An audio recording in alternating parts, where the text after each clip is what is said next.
Hello everyone, welcome to the Ruunin Open number 4. I'm here with Summer Flame, once again in the casting booth. Not going to be playing this time. Hey, it's Summer. How's it going? Hey, it's Moon. Yeah, it's good. We're up here in this wonderful time of day. It sounds like we have all sorts of fun times for different players to be here, and everyone's pulling in to be here in a time that they are very awake and not tired. It is definitely not very early in the morning for either of us, no. or very late for some players. So everyone's having a good time. We're here to have a great time. And Everyone's we're happy glad. with the time zones, yes. Quite a Yes. few, I wouldn't say, well, not new faces, but there's quite a few faces that we don't normally see in tournaments. So we've picked Alex 1, who is actually Hal. You might have seen him in the community a little bit, and Laika, who I think had participated in past tournaments, but haven't seen him in a while. Alright, we're good to go now. Welcome to Ruunin Open number 4. We'll pretend this is the starting point. Yes, welcome to Ruunin Open number 4. When I upload this to YouTube, we'll cut to here. We'll start here. Yes. There were no technical difficulties whatsoever. It was a flawless stream. What do you mean? We just started. Yeah. I must have been dreaming.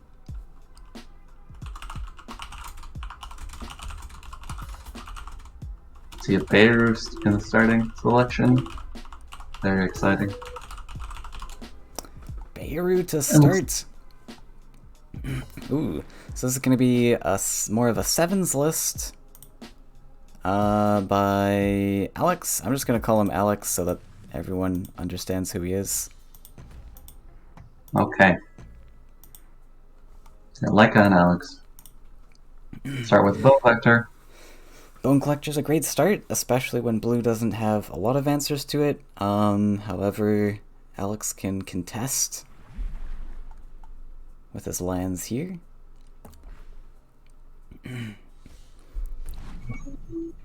Nice little 4/4.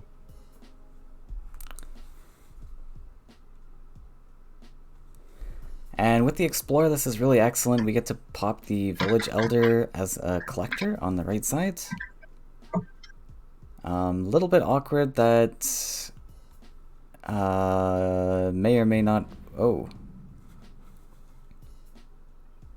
Okay, we are changing plans. We're going to go Village Elder, same side, potentially fair. Oh, we're going to do it this way. Yeah, I think Grab a this. little You could stat. always put the. Yeah, ideally you would want the 5/2 on the right. It lets you kind of start sending it off over this ocean area where you don't have lands, because often SAC is a little bit starved for lands. But wanted to build up a defense around this Bone Collector early. Yeah, and this somewhat opens up like a Deepwood Stalker to finish the Triton Warrior. Alex actually playing in range of the 2/1. He's gonna get punished a little bit for that. We see his hand is kind of, well, there's a Beirut that can drop down next turn, so fair enough. Yeah, there comes the double lands. Beirut's coming down. Yeah, oh, we missed see. one trigger on the Bone Collector though. That Deepwood Stalker could have buffed up that Bone Collector one more stat. Yep, but definitely is a kind of a unintuitive order. You would have to throw the Stalker in first and then move Bone Collector up, but definitely Yeah. not impossible. Missing the order there, which is gonna matter because that would have given us 8 attack here. Oh, sorry, Beirut's got 10 life. What am I saying? Yeah. We had 8 attack, Jeez. 10 life. We still would have been one off. Mm-hmm. If we had a thing that was not a Soul Eater in the hand, it would have mattered, but not today. Yeah. Yeah, let's start with this Doom Gate. See if we can draw something that'll help us. It's just a Demon Wrangler. Just a Demon Wrangler. We Do you also ever have... wrangle the 5/2? So, the thing is we have Last Nightmare in hand, which is really unfortunate Yes, that we we do. can't pop it here. We're one land short, and now this is Nightmare's Indeed, gonna we get are. less value.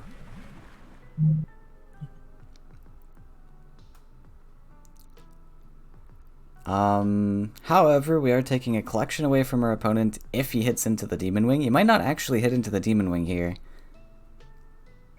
just because you don't have a full clear. He might actually step up and double collect, which, okay, doesn't go for it though.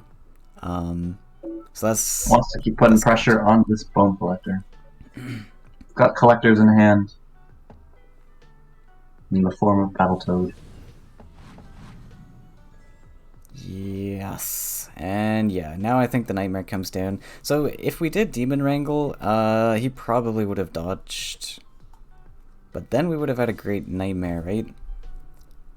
Yeah, I wouldn't have minded the Demon Wrangler, to be honest. Actually, we can't Nightmare this turn because we lost the desert. Oh, we lost the desert. Right, that is huge, actually. Yeah, Oh no, that was really huge. Sagami. Yeah, I think we might be. Well, Uh, you could technically eat the Sagami so next to the Bone Collector yeah, we need to put and then this next to the trade Bone Collector. with putting the 5/8 Bone Collector into the Beru. And Not a there's a happy feeling. chance. There's a chance the buff hits. Sometimes the buff does hit. Oh!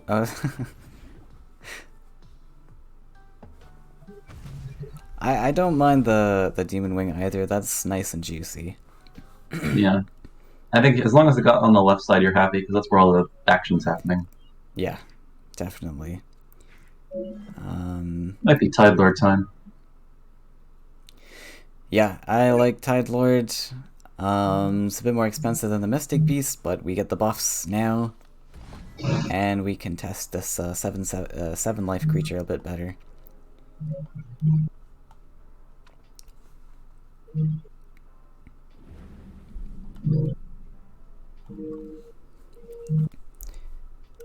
So Spirit of Rebirth, kind of awkward. Oh, Demon Wing Yep. actually stepping backwards to protect the Doomgate. We have a new win condition. Leica has seen that his Doomgate is nice and healthy. And wants to send a 13/13 somewhere. Yeah. Nowhere in particular. No, in particular. Don't mind the 13-13.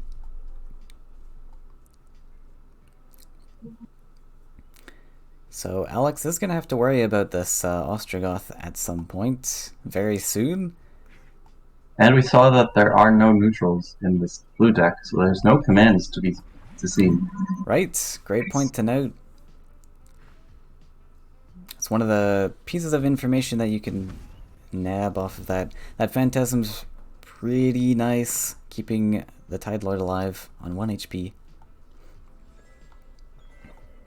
Yeah, it cleans up the Demon Wing. You got some awkward trades sometimes as blue because you don't have any direct removal, especially if you're not running command. You kind of act as the Falcon dive.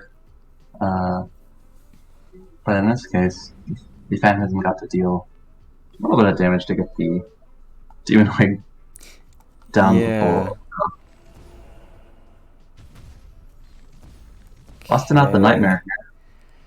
This is unfortunate.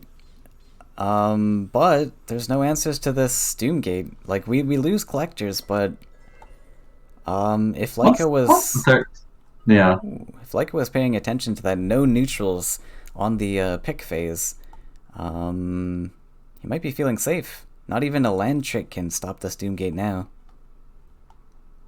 Not even a land trick. So Alex is gonna have to set up something defensive then. I don't mind like producing another land and blocking, and it looks like that is exactly what he's gonna do.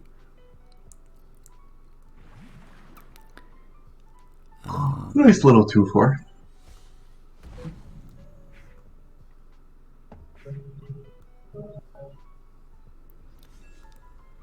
Yep, gonna block with the 2/4. Debating the Wind Soldier. What does that accomplish? It collects. I don't know. It collects. Yeah, I guess Collects, we can there's a frog collect on the left. first, and then we can still play the creature. Oh, are we not going for Doomgate? I don't know. Hovering Maybe the we're a little Bone bit shy. Collector, but no. Gonna go for the shield mates. Clears the collector, but Ostrogoth will be locking out the wells this turn. Yeah, maybe he's trying to clear left side, just in case this gets transformed. Yeah, yeah, definitely trying to go face with limit your options a little bit.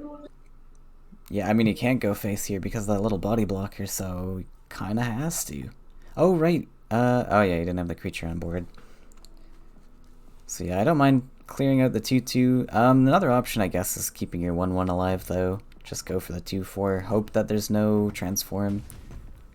Yeah, I don't mind it. I mean this 2/2. Can't afford the Phantasm because the wells are locked.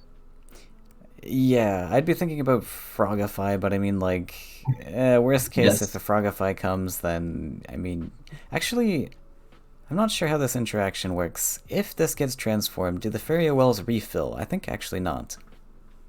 I don't think I so. The think, fairy wells they refill on like a specific event. So like back when yeah, yeah, I think I would the agree there. Imperial Drain used to be more prevalent than before the change. When it was destroyed, I don't think it refilled. It has to explicitly do a refill event. Yeah, fair enough, so that 2/4 is definitely the pick then.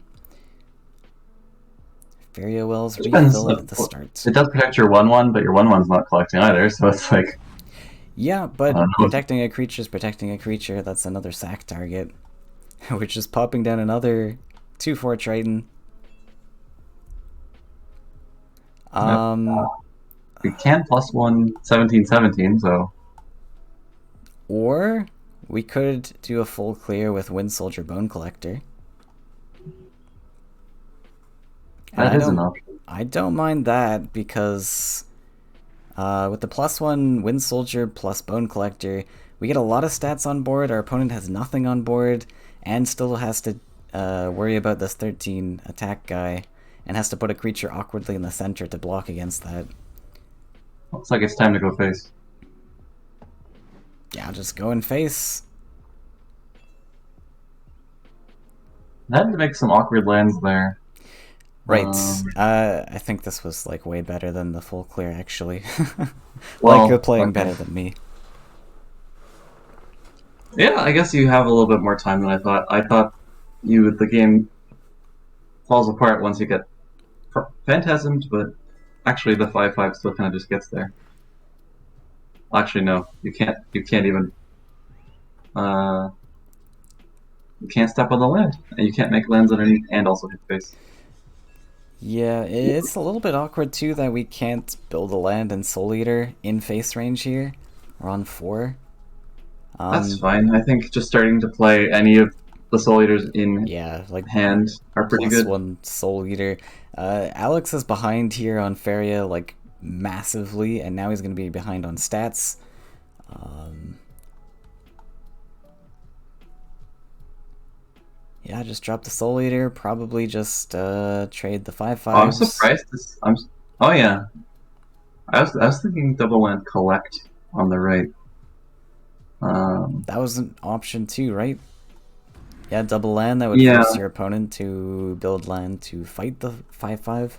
Yeah, I like the double land. Yeah, and then if you put the Soul Eater left side, you can trade. But I guess it leaves a simpler board if you do it like this.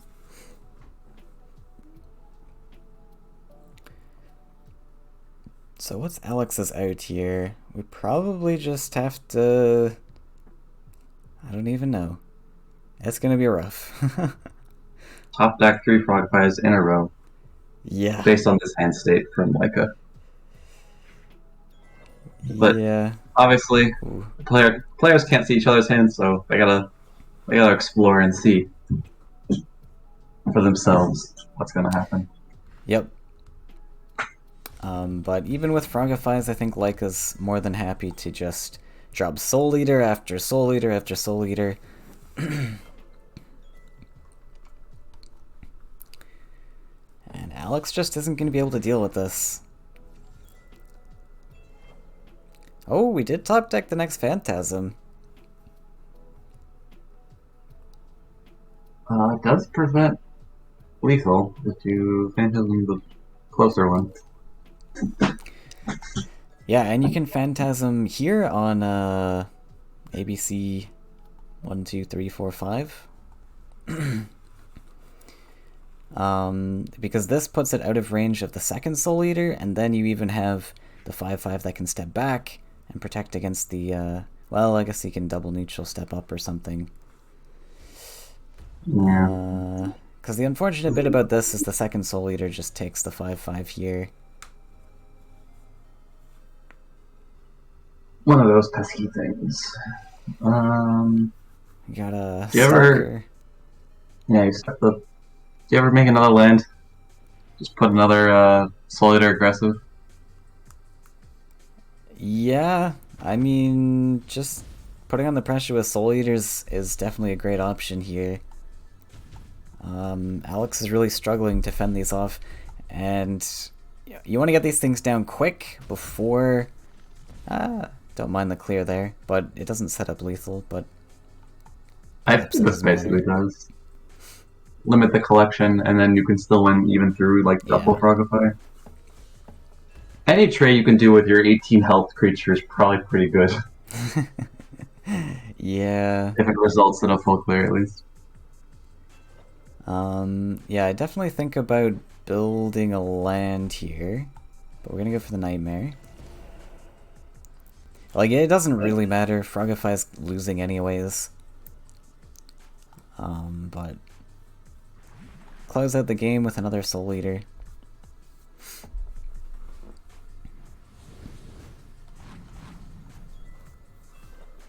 Ooh, top deck Wind Soldier. Yep. Oh. Can't put the desert there? There you go. He wants the collection. Efficiency. Yeah. We're doing some things, yeah. No No respect. respect, friends.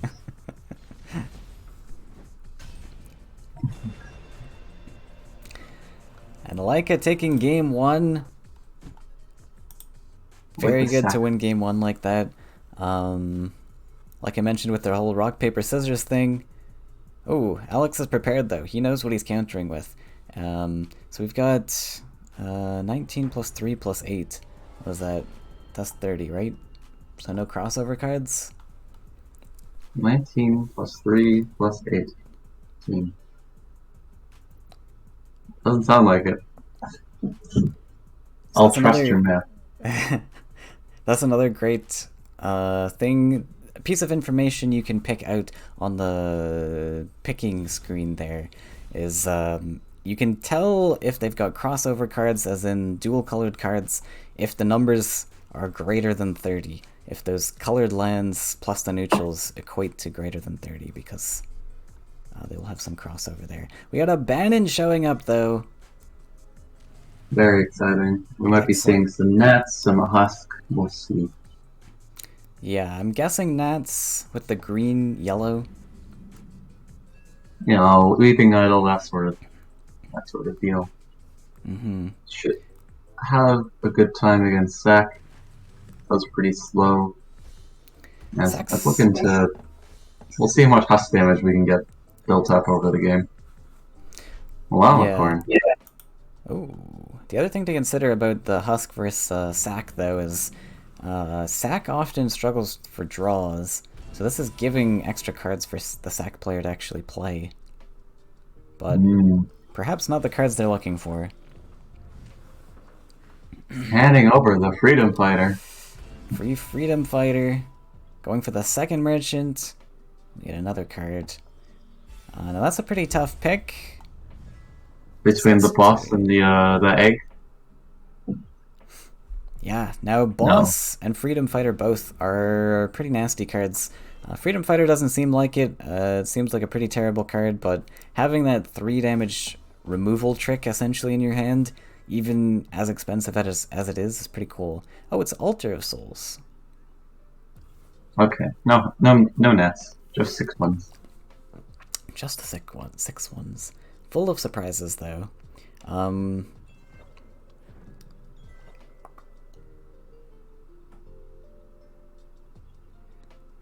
Yeah, it really sucks for Alex here that the Bannon was drawn in the opening hand. You really don't want to see this guy super early. Depends how fond you are of the art, I suppose. How fond you are of the art. Yes. Indeed. Holding back the altar for now. May not want to start taking too much damage. Keeping it a surprise for later. Yeah, you may be concerned about hand size, but I don't know. Popping down altar early is pretty good. Getting as many 6-1s as possible.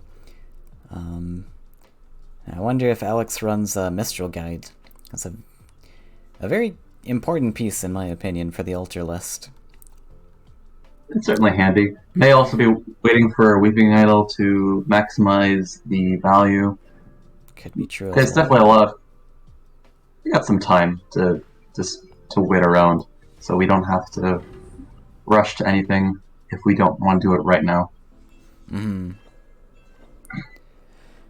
Keeping his creatures, or his 3/3s at least, well away from Laika's board. Doesn't want to trade things off. Give him stats on that Soul Eater. Going for a double neutral here. Laika's not liking his hand size and not liking his creature positioning. We're going to shuffle around a little bit. Save that spirit. Mm-hmm.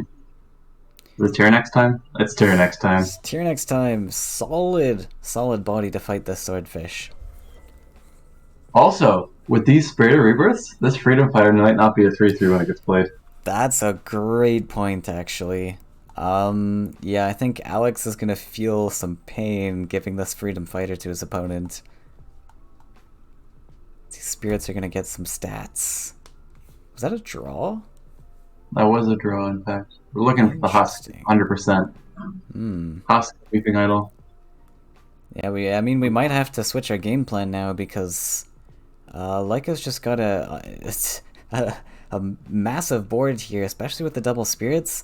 I think the game plan just has to switch to turtling and hoping that you can outvalue these Soul Eaters in the late game with your 6-1s. It's gonna be tricky. We got double Spirit Rebirth on the board that we have no tools to deal with. I mean, the 6-1 engine is very strong, especially against large stats like the Soul Eater and whatever is going to get buffed with these spirits. But are we considering the egg? We're thinking about the egg. I don't know about the egg, but hoping for that Soul Eater top deck. Because Soul Eater's not supposed to get the buffs, but it's a little bit bugged right now. Soul Eater will actually get the buffs from Egg of Wonders. Well, right now the buffs are 0 because nothing's died and yet. Okay, that's true. There has been no combat.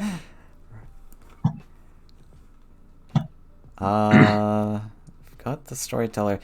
Now, I would love to see a Soul Pact here before the Storyteller. Yep. Because Alex is going to be taking a lot of face damage with this list and not Soul Pacting. Okay, we found the Mistral Guide. Now we can start shipping off 6-1s if that's a plan. Not this turn. We haven't made a... Yeah, we already did our power wheel, so we can't make a land. Still holding back the altar. Yeah, does not want to play that altar down. Yeah, I really wanted that Soul Pact to come down because of this healing, but maybe Alex has some other cards he's looking for.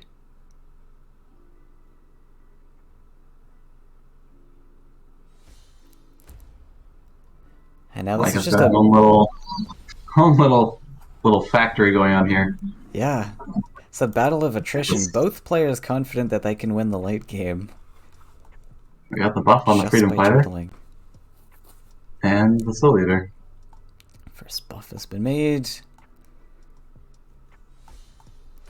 Stepping up the Tyrannex, this is actually a decent trade for the Forgeling here. Oh, we're actually killing the Mistral Guide. I love it. I feel so much pain for the Mistral Guide player, but for Laika's perspective, this is a great, because Alex has been sitting around not doing a whole lot, and the Master Guide means a lot of potential action could happen. Yeah, we found Unfortunately this. for Electra, Found the second one. That double stalker coming down was very expensive. It does get the Soul Eater engine going. It buffs the Bone Collector a little bit. Um, so I'm not sure. It's debatably worth it. yeah, it's hard. Just like it looks like we're about to start doing some combat stuff, and those stalkers could have gotten started getting buffed, and maybe even being able to one shot the Mr. Gun at some point. Yeah, So and having the stalker survive is pretty big. Okay, so we see the first altar coming down finally. Don't have much Faeria to work with anymore. Well, we got 2 soul packs, I guess. Never mind. But I do like that all the the Faeria could Forgeling be. comes up. Um, Yeah, Not takes the great value answers. trade. Oh, sorry, you got the 1-2 No, in range. Never mind. yeah, the 1-2's there. Um, We had a free combat hit with the boss because that swordfish stepped up. There's a lot of yep. just See if we can trades get the Freedom happening. Fighter up to 7 and deal with this swordfish. There is a Uh, lot to think about on this board. Um, and player like there's so many creatures that you have to be worried about and not like playing into things. This is where the chess element of Faeria really comes into play. You don't typically get to see so many creatures on board at once. Now I'm a little bit worried about this Bone Collector stepping up from Leica here because he stepped into range of the Shadow. I wonder if he's gonna think about killing it somehow, but I Unable to really. I guess you could he can try to stalker stalker it. it. Maybe that's what he's. No, just gonna take out the flyer. Yeah, I am worried for this Bone Collector's life. This is a I think we're huge okay. tool. I think we're okay. We're We have probably okay, but couple I mean, it was a potentially great tool to wasteful. You're saying? save. I could see it. Oh, we are Uh, playing the egg. it's big time. It's egg time. I'm ready for this to Let's see. become a 1-1.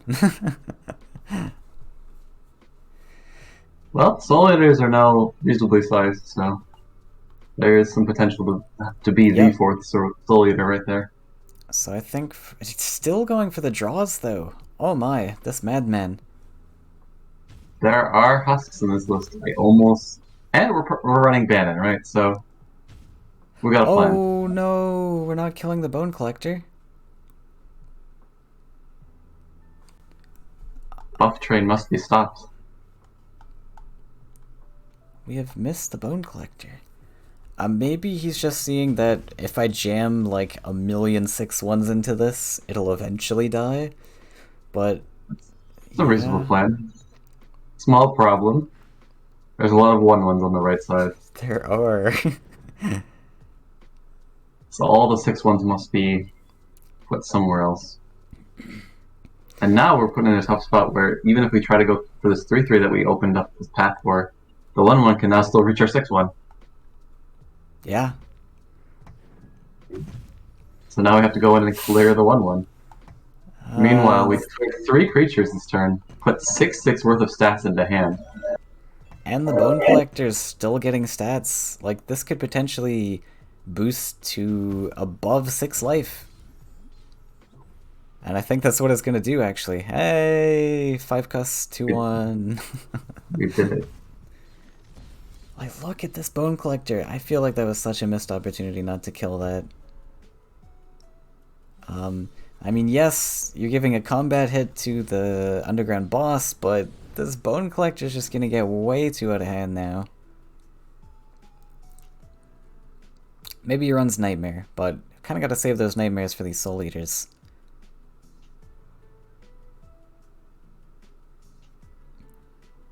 At some point, we're going to have 20 damage worth of haste in hand. Right now we're at 19. Yeah. Actually, wait. Alex is at 18.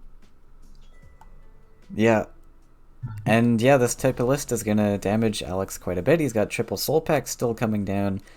This Freedom Fighter might just become a lethal tool. We've got a double neutral option to go face at some point. And there's the first husk. We found it. he did it. I'm surprised with all the goal towards drawing repeatedly, but none of these llama forms came down. Yeah. Seems like that might have been a little bit more helpful than just the swordfish coming down. Although the swordfish did cheat a little bit and not use land for a while. Mm-hmm. But yeah, I think so. Alex has missed quite a few opportunities to +1. He took quite a lot of draws, which I think will hurt a little bit. I know we've got the triple soul packs. That's a lot of Faeria, but we really do need to just jam these 6-1s repetitively to deal with all of these stats. The small guys really suck, but what can you do? What can you do? Soul Eater number 2. So, let's see. Okay, so this first Soul Eater has gotten 7/7 worth of buffs. Right. The other Soul Eater. These double spirits, so much value. Going for a Nightmare on Llama. 5/5. I would like to see the Nightmare come down on the Mistral Guide, actually. I would like to hold that Nightmare and play more creatures. It's Fair working enough so well also. so far. Yeah, I mean, if you pop these Soul Eaters now, it gives way less time for Alex to respond with the 6-1s that he has not built up in hand currently. There's only one. Also, once you start getting the Soul Eater on board, it can start like slowly beating its way to face. Like, you really don't need it to be much bigger than a 2020 in terms of like doing the things, and we're there. So Yeah. I would have at least enjoyed it. This does encroach a little bit on the room that Alex has, where now this right side is a lot more pressured. Whereas if the Llama card was allowed to stand, you at least have like the normal amount of space that you are accustomed to with most decks where you have all the different areas. Finds the Weeping Idol. So we have all this room for all this Faeria, but like nothing to spend it on except a handful of creatures that don't do a whole lot yet. Yeah, I mean, Alter, this one costs 4. We can spend 4 Faeria a turn on Shadows. I guess it's like advanced Battletoads, more or less. Advanced Battletoads, exactly. Advanced Battletoads that die to 1/1 Rakodes. Yeah. How big is this Stalker? It's just a 2/4. Okay. Ooh, and we got an Ostrogoth coming. However, there's less and less sack targets for Leica here. Man, this Bone Collector has now resisted 2 entire Slaughtering Shadows by Alex not killing it. This is going up to 13 life now. Oh yeah, how many shadows has Bone Collector personally dealt with?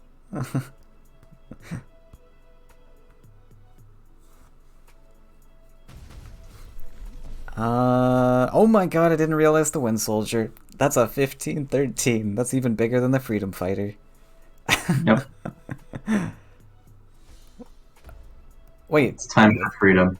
Was there a lethal? It's freedom time. I don't think so. There's no way you have enough room. No, I mean, oh, well, you do get your own guy?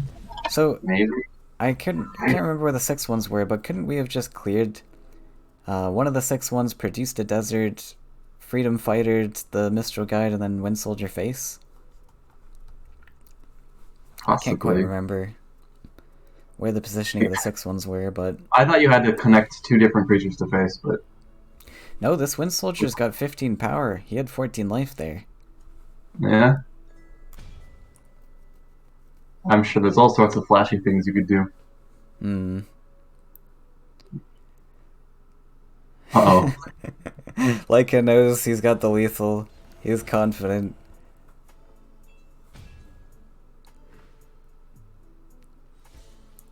Even a poor old husk isn't gonna save him here. What about 2 husks?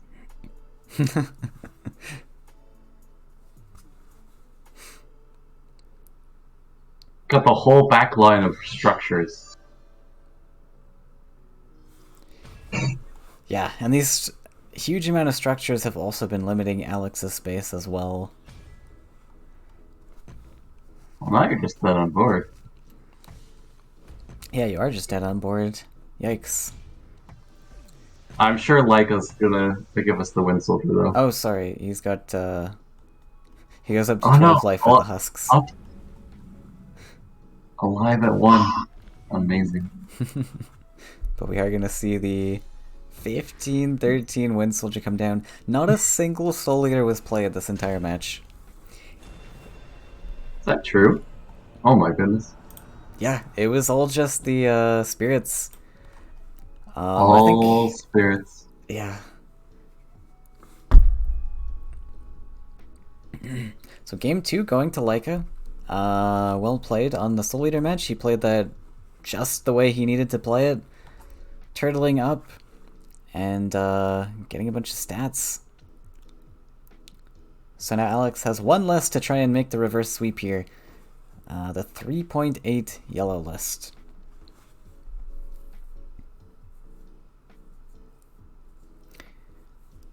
He is deciding which list to pick. It is a very tough decision. Indeed it is.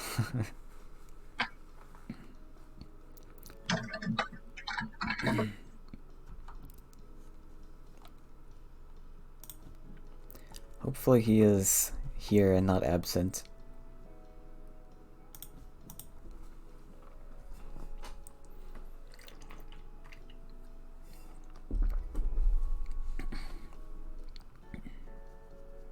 Faeria apparently crashed again. For Alex.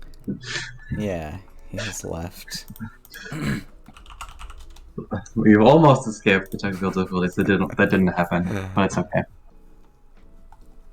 Yeah, this round is series is just cursed apparently. We are not meant to progress. But progress we must. See how the other matches are doing. So on the other brackets, Cheese has lost. Arrow has beat Cheese 2-1. Oh my god. Wow, congratulations to Arrow. Cheese is definitely a titan. Well done to Arrow. That past tournament experience definitely coming in clutch there, I guess. And now Arrow is moving on to face Stinky. Okay, we are back. The only other match that has finished is Antic versus Zarok, and Antic has won that match too.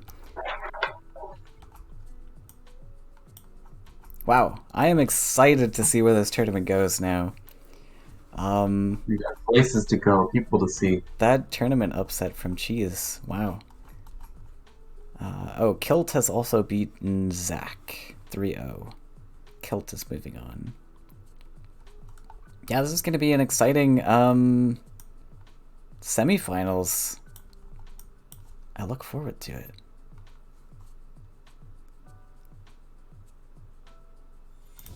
Maybe we'll have to stop by Arrow's match, see what he's up to next. Okay, it seems that Arrow and Sticky already started their match, so that's fun. Fair I'll try to get enough. the other one.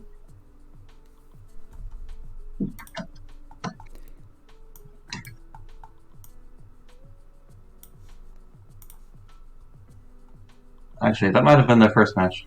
That might be very unreasonable for me to ask them to hold that. No, it's not. They just kept going. I guess that was Stinky's first match. Yeah. So, from Alex here, it does appear to be a Yellow Flyers list. We've got Air Elemental. So perhaps there is a solo. Maybe it is a greedier Flyers list. Though I do run Air Ele in my regular Flyers list as well. We will have to see. Works out very well here. No soul drains in sight. This Air Elemental's able to fly free. Be free, little Air Elemental. Now Lekka's got the unfortunate pickings here of Rakoan shield mates into Demon Wrangler. Demon Wrangler will actually override the entire Rakoan shield mates. You will lose the extra 1/1, unfortunately. So we might have to hope for something else to Demon Wrangle. But he's not really pressured to right now.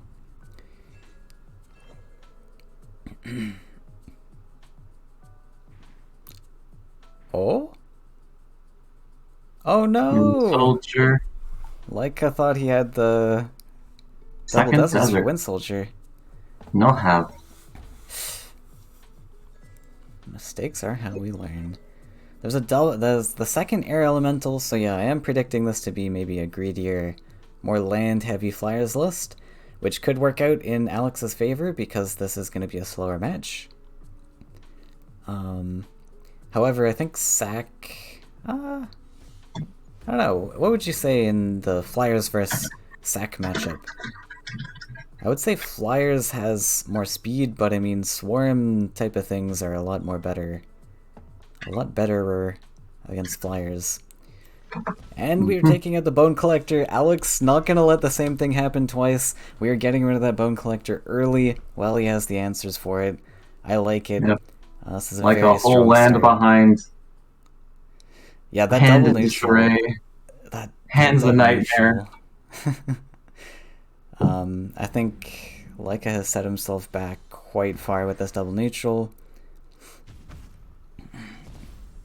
But we won't throw in the towel yet.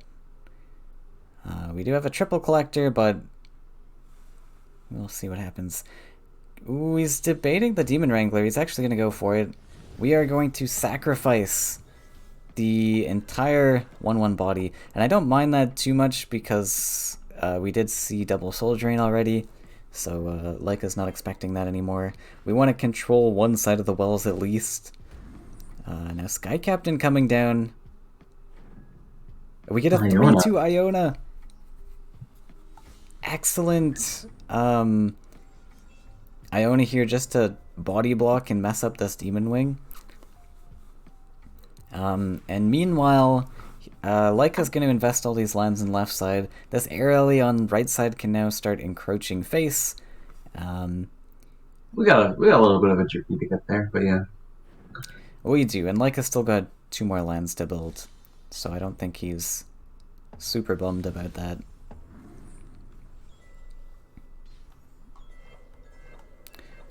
But these extra Sky Captain stats might go a long way in this matchup. Typically... Ooh, there's the champion. Something to nightmare. Yeah, that's true. Typically, the Flyers have very weak life stats. But... And then Sack, of course, have really small, swarmy bodies. And that's what makes Flyers kind of weak to Swarm. But the Sky Captain here, especially drawing it super early, is going to help a lot to be able to value trade with some of these smaller things a little more often. First Soul Eater's drawn. A little bit of a ways off from that. Are we thinking of nightmaring the Iona? Okay. Nightmaring that. I don't know that that was causing very much impact. Yeah, it was the 4/4. These, yeah, the 6/4 Emissary. Oh, And we're going nightmaring the maximum Iona. tempo. Maximum Oh my. tempo. Okay, I think We get to play this later next turn. We're going tempo. I like. Oh my God, there's a Colossus in this list. That's where the expense comes from. I guess so. Oh, just... Yeah, I didn't like that double nightmare so much. I think you could have easily held those. Now you don't have an answer to this 6/6 champion coming down.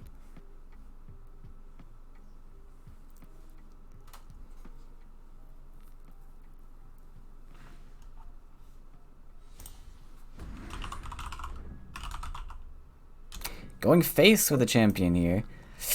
I like it. That sets up a 2-turn lethal, and Leica is going to have to respond with 6/6 Soul Eater. Yikes. I think this Soul Eater's gonna have to come defensive.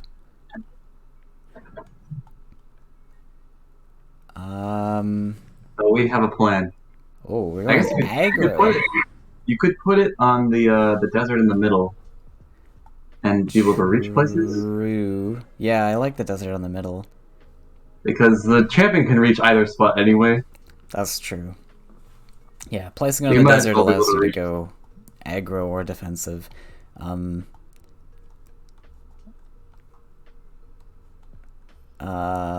so Alex does have a decision to make. I mean, you've got the 2-turn lethal. I would just go for that. Maybe even like, can you twister something away? Not really. You can twister away the 5-2. You can actually just kill the 5-2 actually. Yeah, just set up lethal, kill the 5-2 with Flash Wind. And drop the Colossus even. You have enough for all of that.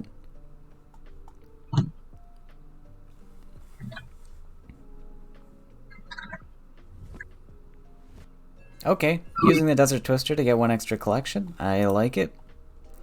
With 9 Faeria in the bank, you can do a pretty good job of just full clearing, more or less. Um, At least the 5-2 limits a lot of the oh, going defensive with the pressure needed. 7-7. I really like the 7-7 going aggro. I mean, you got 10 damage one face. What more do you need? Well, I mean, if there's a top deck answer here, then you don't have that anymore. Doesn't really matter, but like, I don't know, Leica could come back if he finds an answer or something. Oh my god, there's a Tiki Healer. It's not enough, but it's Saved. funny. All the other forests are covered, I mean, and you it's don't quite have enough enough right to now. also Soul Eater. I mean, yes, but then you take 10. Yeah. You, I mean, it's enough to survive 1 turn. it's funny. It is. It's exciting. Yeah, and the Actually, if you just go 6-6. face here, you technically do have a clear back. If we get like a training, we win. A No training. training. If we had Desert Twister, would we have won? No, we don't have a land spot.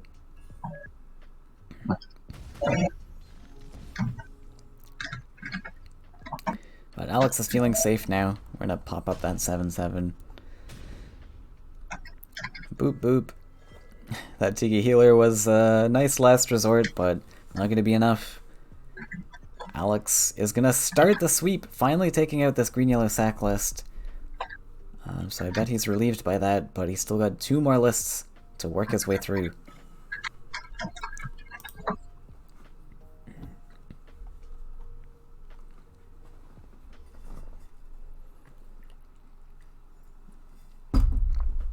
Moving forward. Okay, and like locking in the Crassius list, this is the natural counter.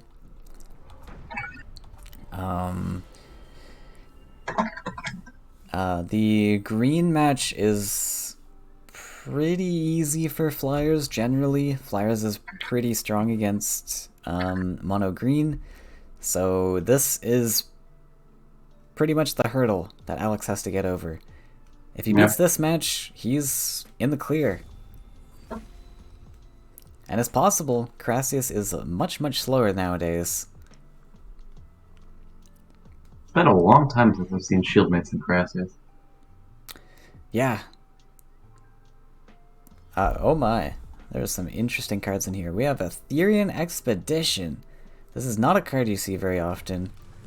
I am not personally a fan just because of the randomness and how just... Oh my god, that was very loud. I have my alerts turned up to like maximum apparently. Thank you for the sub, Card Nerd.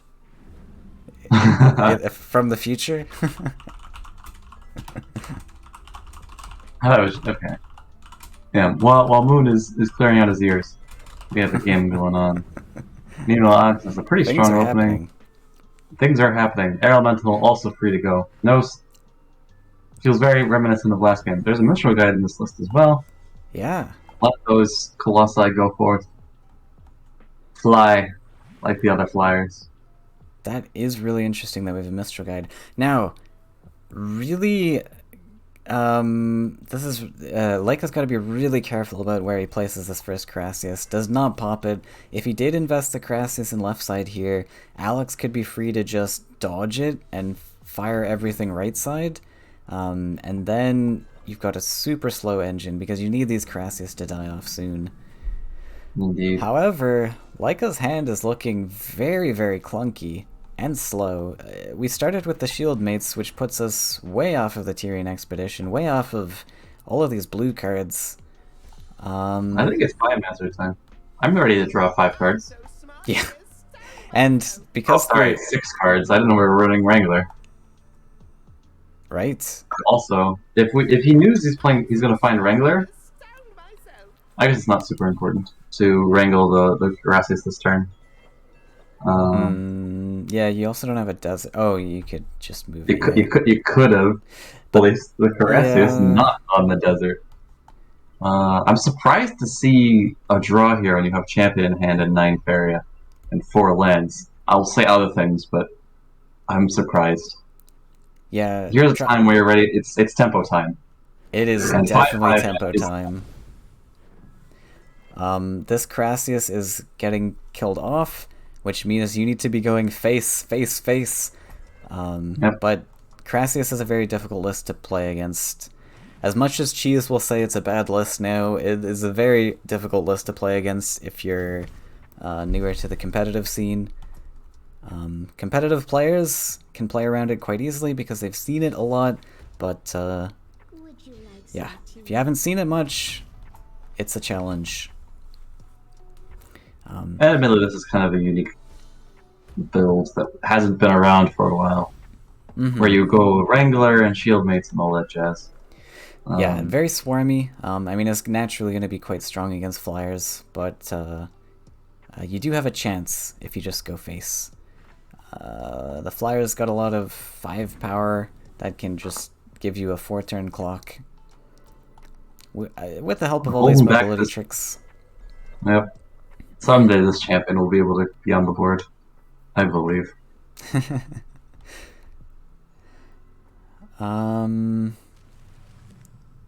Fish? Yeah, probably just see another Crassius swarm come down. Looks pretty good. Ooh. No, we're gonna go for Tyrian Expedition. We have a victory celebration. Pick that one. I want to see it because this is actually a great pick here. Because the opponent already has 10 Faeria.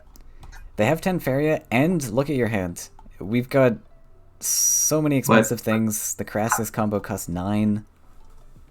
Your opponent, yes. Yes. How could you say no to the smile of Goki, though? It's hard, but I mean, how often do you get to see a viable victory celebration? Like, that is true. That is super exciting to see. I'm really happy to see it. Can we get the second one? Can we do it? Can we get the second one? We're gonna roll for it. We got the second one! No! Oh my god! I wanted to see it. What are we gonna be able to toss this game? I don't know. Everything's gonna be chipped, and buffed. Everything's out of range of tosser. We've got Crassius we need to kill off. Man, that second victory celebration actually would have been good. Like, not even memeing, that second victory celebration would have been fantastic.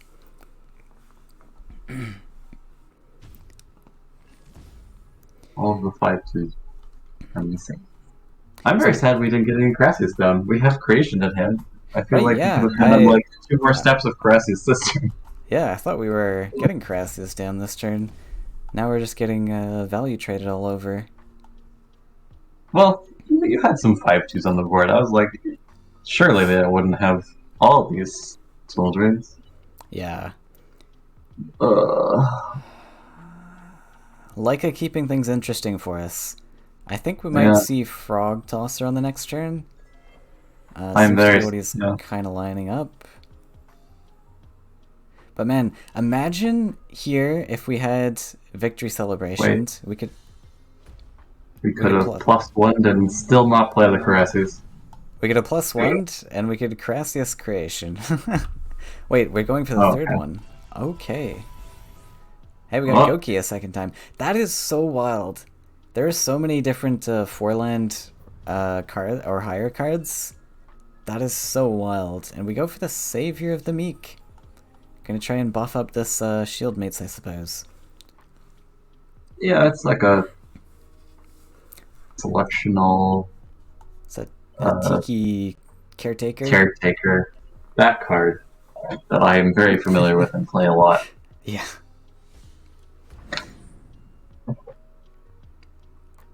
But yeah, I'm surprised we found the double victory celebration and the double Goki because there's so many different options to pick from. That seems like quite rare.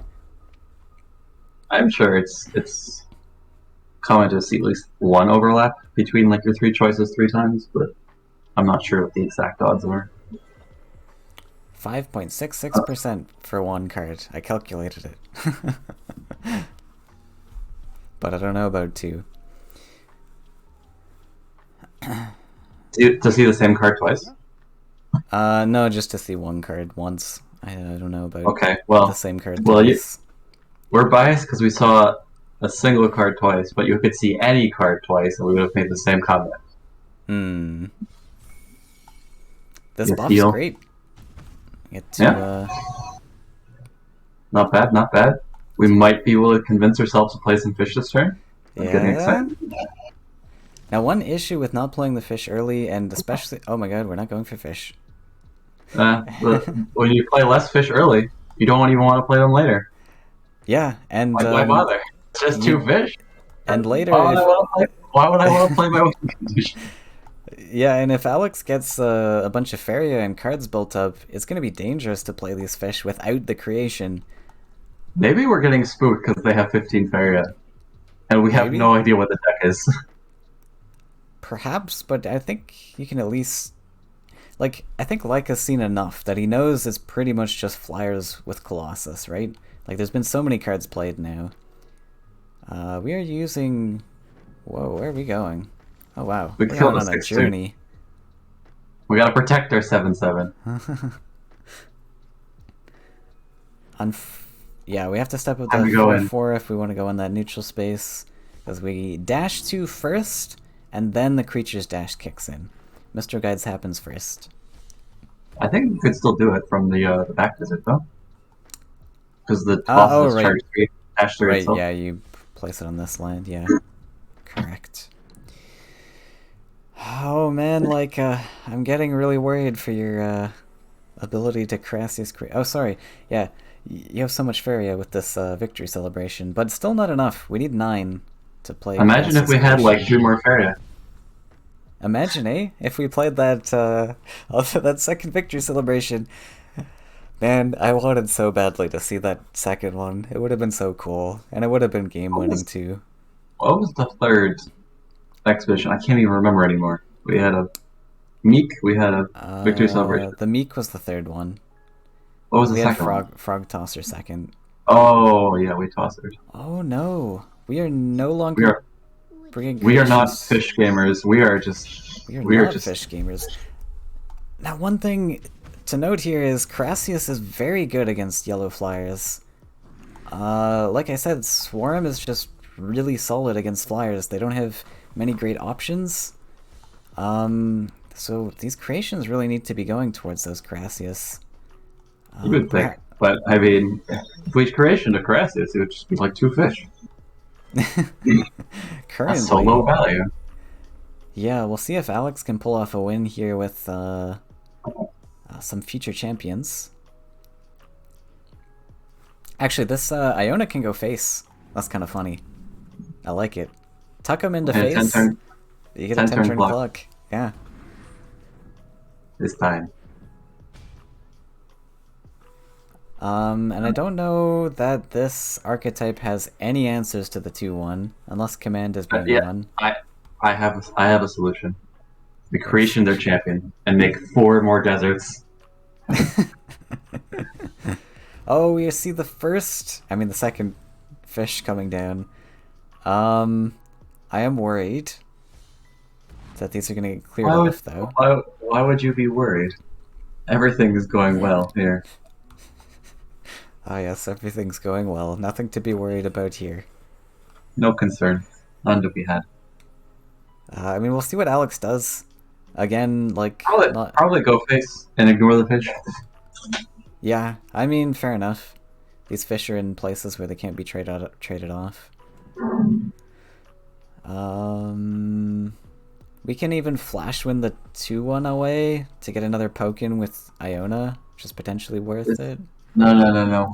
We keep our eye on his position. We Yeah. proceed the clock. Well, no, I was thinking of like flash win the shield made sidestep Iona and then hit face with Oh, 5-5. that is fancy. I think you don't want to lose the 5-5 immediately. Yeah, I think so as well. And keeping the flash wind as a trick is pretty nice. You can deal this 5 damage at some point in the match. But, Fish. yeah, I don't know where this game is On headed, the I'm gonna be move. honest. I think Alex has a great Do we chance have here now. another? Do we have another Demon Wing? Demon Wrangler? I think we played 2. Not sure about the other one. Oh, we're doing another Aurora. Let's go. Maybe. I mean, Aurora's not... Well, you don't have space for Aurora. Oh Sure yeah, you do. you built that lake up there. Top lake. True. We're actually going for the next swarm of Crassius. Feels This is bad. the weirdest race I've ever seen. Right? We've got Crassius racing against, like, Colossus plus Iona. It's pretty much Iona here. Can we get a full clear on the Crassius? And is it worth it? Probably can't. We don't have very many creatures here. You're one short. You're one Carassius short.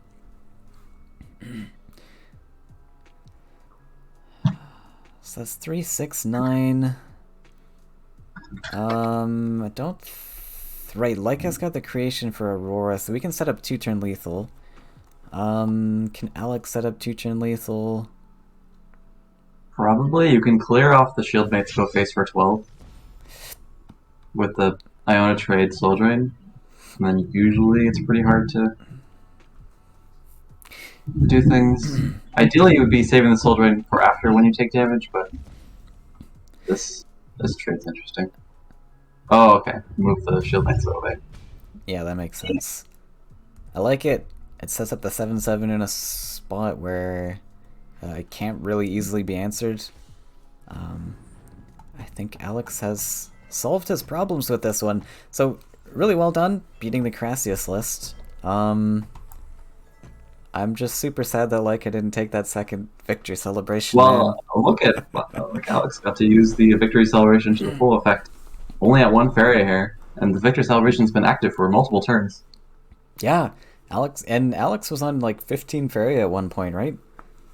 Yeah. So really taking advantage of that.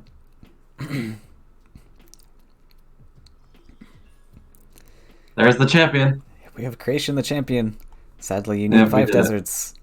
Unfortunately. Unlike most other copy cards in the game now, Creation does not make that card wild. Yes, so Creation the OG. This is crazy. What a turnaround. Now we've got yellow flyers heading into the mono green match, which, like I said, is very favored for the yellow player, especially with that Oakland cover. That means it's more of a stat focused mono green list.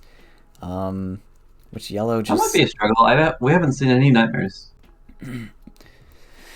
No nightmares, but I mean, just you don't even need nightmares oftentimes. It's just the high attack stats into, just other stats, and mono green doesn't have easy answers to low life things. They have some very awkward answers to those. And the Sky Captain is going to help a lot too. Give us some extra attack stats. Alex doing a good job of drawing Air Elemental in the opening hand every game. Yeah. Very good. And the Sky Captain. Airily and Sky Captain very early on. We probably go for Sky Captain first, though.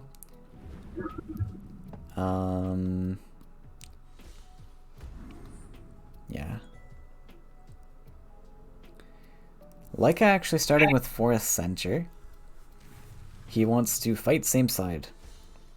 Yes, chase that captain with your willow.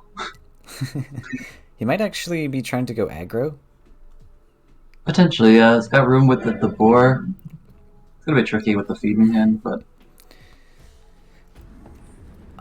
Yeah, I mean, if you're confident enough, you can ignore the feed and go for double neutrals and stuff. I don't think you want to, though. We got a Seek Shelter. I like it. I really like the Seek Shelter card. I think it's great. monkey. Monkey. I think you hold the monkey, but I think Yeah, I think you the don't play monkey is good. Just yeah, later. not right now, because flyers collect so much. And even with double stats, this is really good. Nothing else here is good, anyways. Like the Grimguard's really weak Monkey. stats. Oh, gonna pop it right This now monkey. though. I think Alex is fine to just not collect here. Monkey's what, like a 4 cost 2/7? Yeah. Yeah, Did you just like factor in the Faeria denial, or it'd be a 5 cost four yeah. nine?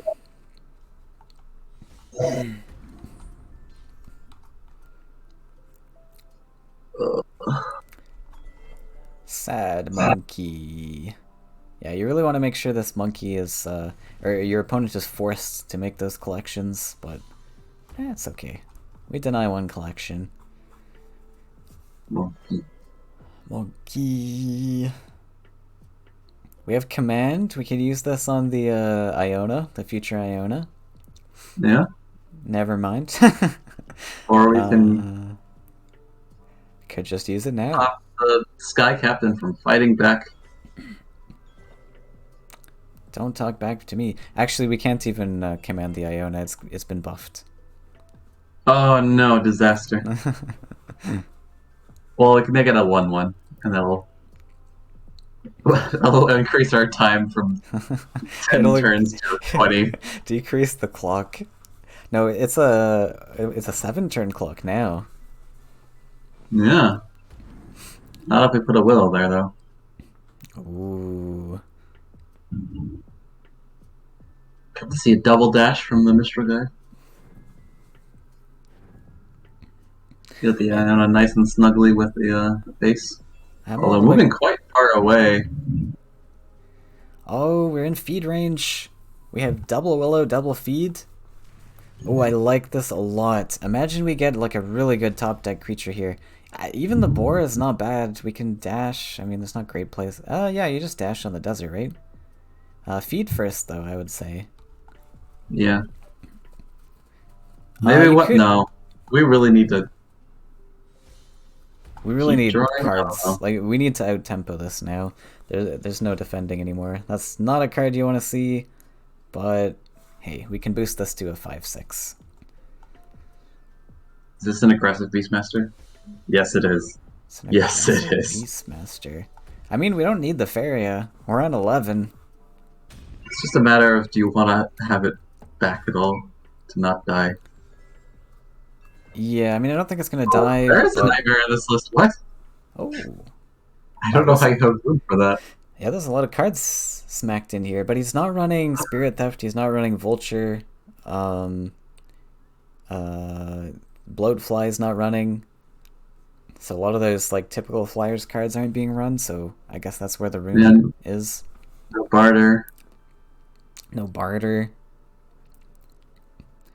This actually looks like a no DLC list. Is it? I think so far. Right.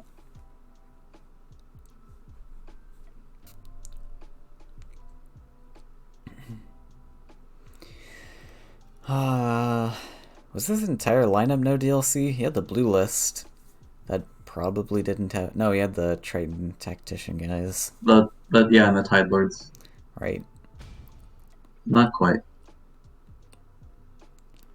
So Alex has to be super careful about this aggression here. No, it's definitely taking at least 11 next turn. Does this set up lethal? Yeah, it does. It On does the set up lethal. Yeah. so you need to block with the boar, and then even then you get nightmared and die. Yeah. Checkmate. Checkmate, sir. Wow. What an Hence why exciting series, though. maybe didn't want to feed the other willow, the second willow. You might have needed that Fair. taunt. I was considering, like, pre-hit with Monkey Genius, feed the Monkey Genius. Because you had that 7 life creature on board already. Could have just done it that Yeah. way. But congrats. Rolling. Wait, what happened? What do you mean? Oh, sorry, Alex was the Flyers player, right? Yeah, he did the turnaround. Well done. Wow. Well played. Well deserved too. That was insane. Not gonna lie, I'm sorry, Alex, but I had I kind of threw in You the had towel for you. doubts. I had my You had doubts, and you proved me wrong. It all came down to that victory celebration. I swear, that was it. Okay. Kilt is here. I don't. Okay. There we go. Everyone's here. I'm just gonna start because they both joined just now. Surely they're looking at their screens. All right, this is the semifinals of Ruunin Open number 4. And just like the last match, we have a wild assortment of lists here. I am loving this tournament, I have to say. There's just so You're many living the unique dream. ideas. Living the dream of being a caster. And not knowing every single card that's in every single deck. For Yeah, 100% it's sure. exciting. It's exciting. This is like not meta decks, and yeah, if everyone's not playing meta decks, then a not meta deck is gonna win. So yellow being banned. Very fair. Top tier list in the meta right now. Kilt has potentially a harder decision to make. Let's see. What do you ban as a whole? Red, you're potentially cool with, depending on what this red-yellow list is. I think this is actually Husk, because I remember Kilt from the last tournament. Somebody brought like a Husk, a burn Husk list, so this could be Kilt. Thinking about banning the green-yellow. Yeah, I think banning one of the green lists is pretty fair. Green-blue is a lot weaker nowadays. It's got healing on the cover. Whatever will we do? Yeah, and let's see. So this is 33 cards here. You can see with the 21 plus 12, which means there's 3 dual colored cards in this list, which are most likely Frog Tosser. I suppose it could be Octopus if you're running Enchant, but unlikely. Recruiter. Could be a Recruiter. Yeah. Octopus. I think if you're running Expedition. Recruiter, Expedition, it could be. Apex Predator. Ooh, and what do we have here? We have 16 and 17. So there are 3 dual colored cards on Kilt's list as well. Now, if Antic starts with red, I think he's going to have a tough time beating the green list. Typically, green struggles against anything with green in it. Not anything, but like anything stat-oriented with green. Yes, red struggles dealing with big stats, and green brings the stats. Yes, typically, unless you're like sack or something. That's delayed stats. Yeah, I mean, Soul Eater's still a challenge, I suppose. Fair enough. Bone Collector can sometimes get there, and yeah. You see the Firestorm get thrown away, so we'll keep that one in mind for later. Yeah, the Firestorm's good to note. There's an Outland Ranger by Kilt here. That is an interesting card to see. So this looks like a green-yellow tempo. Yes. I wonder if there's like the yellow Colossus in this, even though we do have Verger in Force. I would be surprised. Typically, it's kind of hard to fit that in. And there's only 8 yellow cards, so we might see like Soul Drain, Training, that sort of jab. I would imagine so, yeah. He pre-buffs with the Campfire here to play around Cypher's Wrath. It's a pretty heads-up play. We do see that there's an easy Flame Burst here, unfortunately, but Flame Burst is more expensive than Cypher's Wrath, so it's often still worth it to Campfire there. Yeah. I wouldn't have minded waiting for the Verger in Force against red. You get to choose sides pretty easily because you're going second. So you mean like start with center land and then pick sides for Verdurine Force? Yeah, Yeah, fair enough. But Antic willingly fighting same side, so we can more or actually. less. Double-landed, like clearly wants to go left side. It's a long journey to have that brigand walk all the way back to the other side, so Hmm. uh, not too much option there. Going between the worlds here. Yeah, I don't mind it, but it does take away our dash land for the boar because Yeah. being a tempo-oriented list as it seems to be, we are only going up to 4 lands, so that forest on B3 would be a lot better for boar dashes. Probably not going to get to double collect. Um, so what's Antic thinking about here? We've got a clear. It's an option. Whether it's worth it or not, I don't know. You could take that thing out before it gets buffed. You could Horse Master to get an extra collection.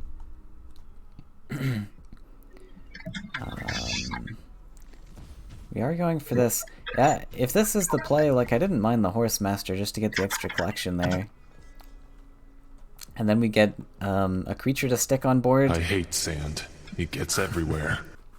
Because now we just have nothing on board, and Kelt is free to drop whatever he wants. Now, we do see in Kelt's hand that it's going to be a little bit awkward to drop whatever he wants. Doesn't actually Plus have one anything to drop. boar. Let's do it. I like the +1 boar. I really Dash do. onto the mountain. We dash And on you the have mountain. the guidance in hand. We set Guidance up a and double tower. collector. Set up. Yeah, it's +1 boar. Excellent play. I was trying to do some math on like if you could do something clever with Ground Shaker, but the math did not work out. Yeah, if you could, like, yeah. Kilt does not go for the boar, though. He is going to greed a little bit for the value. Now, one thing to note, especially if, like, Kilt is watching back, Tempo can be a tricky list to, like, conceptualize in some ways because it just doesn't make sense from most perspectives, but you can go for tempo plays like this where you don't get all of the value and you just drop a 5-cost 4 or 5 boar, and even though it's like really expensive, not very efficient, taking advantage of this tempo play can give you a lot more value sometimes. And that is how tempo likes to play. Go for the draw, and now Antic has suddenly changed the tides by dropping a creature of his own, and Kilt doesn't have the option to fight back. He doesn't have the initiative on board. So we probably are going to see Swordfish +1 boar. I guess he wants to line up the 5 power, hovering that tower there. Yeah, Swordfish plus tower is not awful. The one issue you run into is like Gift of Steel, but Gift of Steel isn't run too much. Yeah, I'm surprised to see. I didn't pay attention to the boss. I just kind of assumed that the Ground Shaker is going to be played this turn. Right. Or last turn. It was just a little bit bigger body. We got Bomb Slinger. Oh, this is great. This is like classic mono red from the olden days. Yeah, you're feeling all sorts of good things.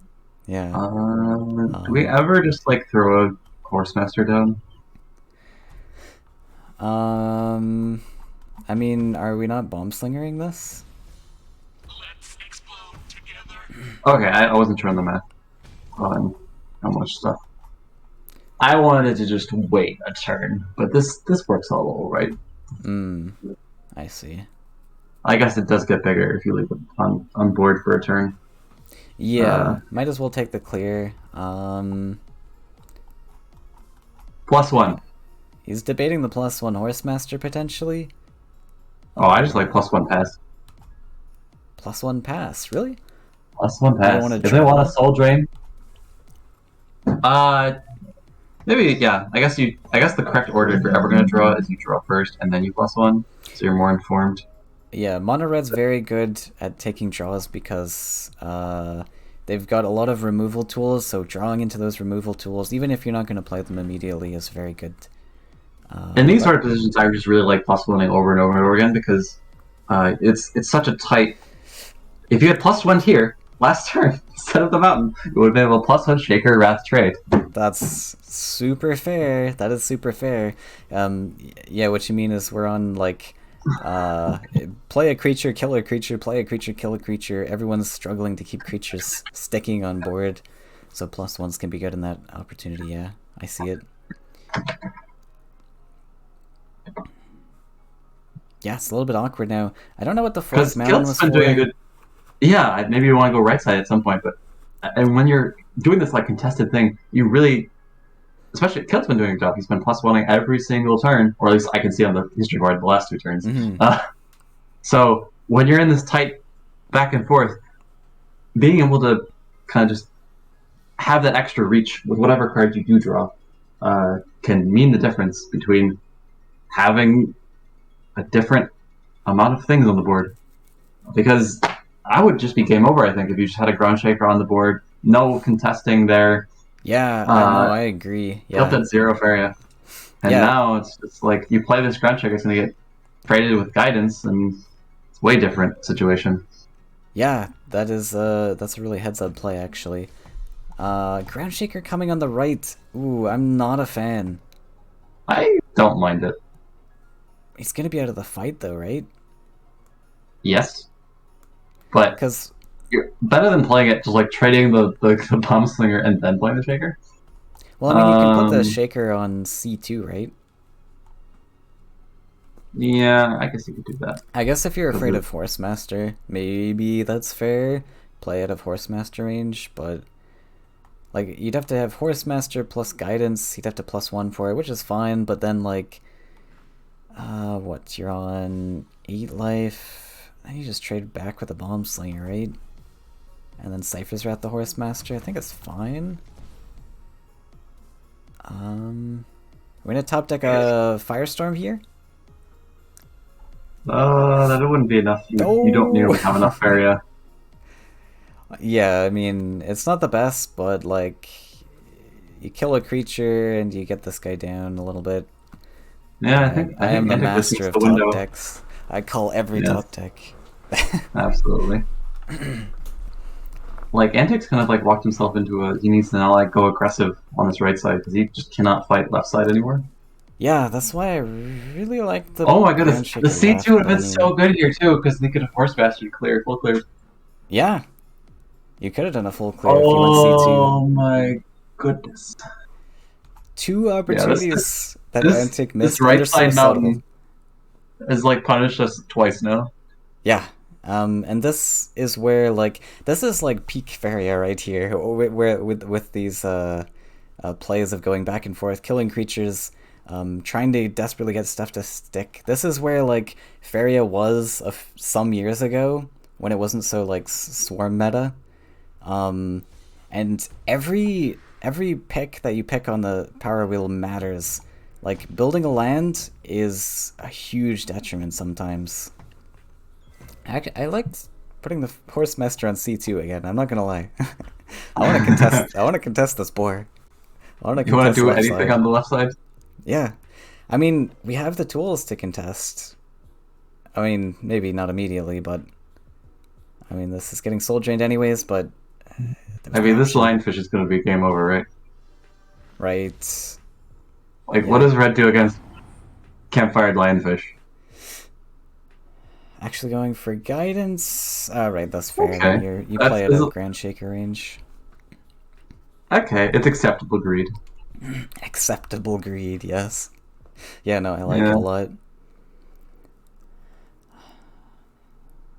Yeah, Antic's in trouble. I don't know what he's gonna do here now. Slowly wither away until he gets beat to death by his poor on the left side. You just gotta build up resources now. Potentially +1 and just step back. Or drop the boss to collect, I guess. Oh, we got a Horsemaster. What a top deck. Yeah. Kilt did a really good job of making good use of his power wheel in those last few turns. And that is what gave him that little bit of an edge to come back on this board. Like when you're in such an even matchup like that, those tiny little bit of resources help a huge amount. It's exaggerated a ton because like Kilt did like 4 or 5 turns in a row +1, and Antic like threw like 2 or 3 like lands to the side, so it's like a huge difference. And like players who like just come into this game new and don't know anything about the game, like they're like, it's just +1 Faeria, that's like nothing. Why do I care about that? I'll just build some lands. It looks pretty on the board, it gives me more space to work around. But 4 or 5 turns of +1, that's 4 or 5 entire Faeria. That is insane. That's an entire Ancient Boar. Just for free. Entire Ancient Boar. Oh, we're gonna pre-buff this again? I don't think it's worth it. Not gonna go for it. I found the Axe Grinder. I guess, yeah. Aggro Axe Grinder? Aggro. More lands? We play another land, we play Axe Grinder, we get shut down by Swordfish. Yep. Wow, this little lionfish collecting so much value. Absolutely insane. Don't even have to play the Swordfish. Just the Explorer. Explorer's nice. It gets cleaned up by the Ground Shaker we see in Antic's hand. Kilt might not want to play around that because he just saw 1 Ground Shaker, but we are 16 cards in, or 14 cards in, so it is still likely for a second Ground Shaker. But Cypher's Wrath is equally likely, so yeah, I don't mind the Explorer here. Yeah, I think the Swordfish is generally more valuable. Also, it's a little cheaper, the Explorer. Pay 1 to get 1 more health. Yeah, both points very true. We can use this dash more effectively in the future as well. Considering building lands, I don't think you need to just get more resources with that power wheel. We're doing so great so far, I believe. Been doing really well with that power wheel. Just keep +1ing your drawing. What would be the pick here? Probably draw +1. I guess if we want to play a creature, +1's fine. Yeah. No, I don't know about this Volpine. I don't think I mean, so there is one consideration with the Volpine where you want to like set up 2 turns where you can step it and then teleport it, but I mean, I don't know. Where are you gonna teleport it to?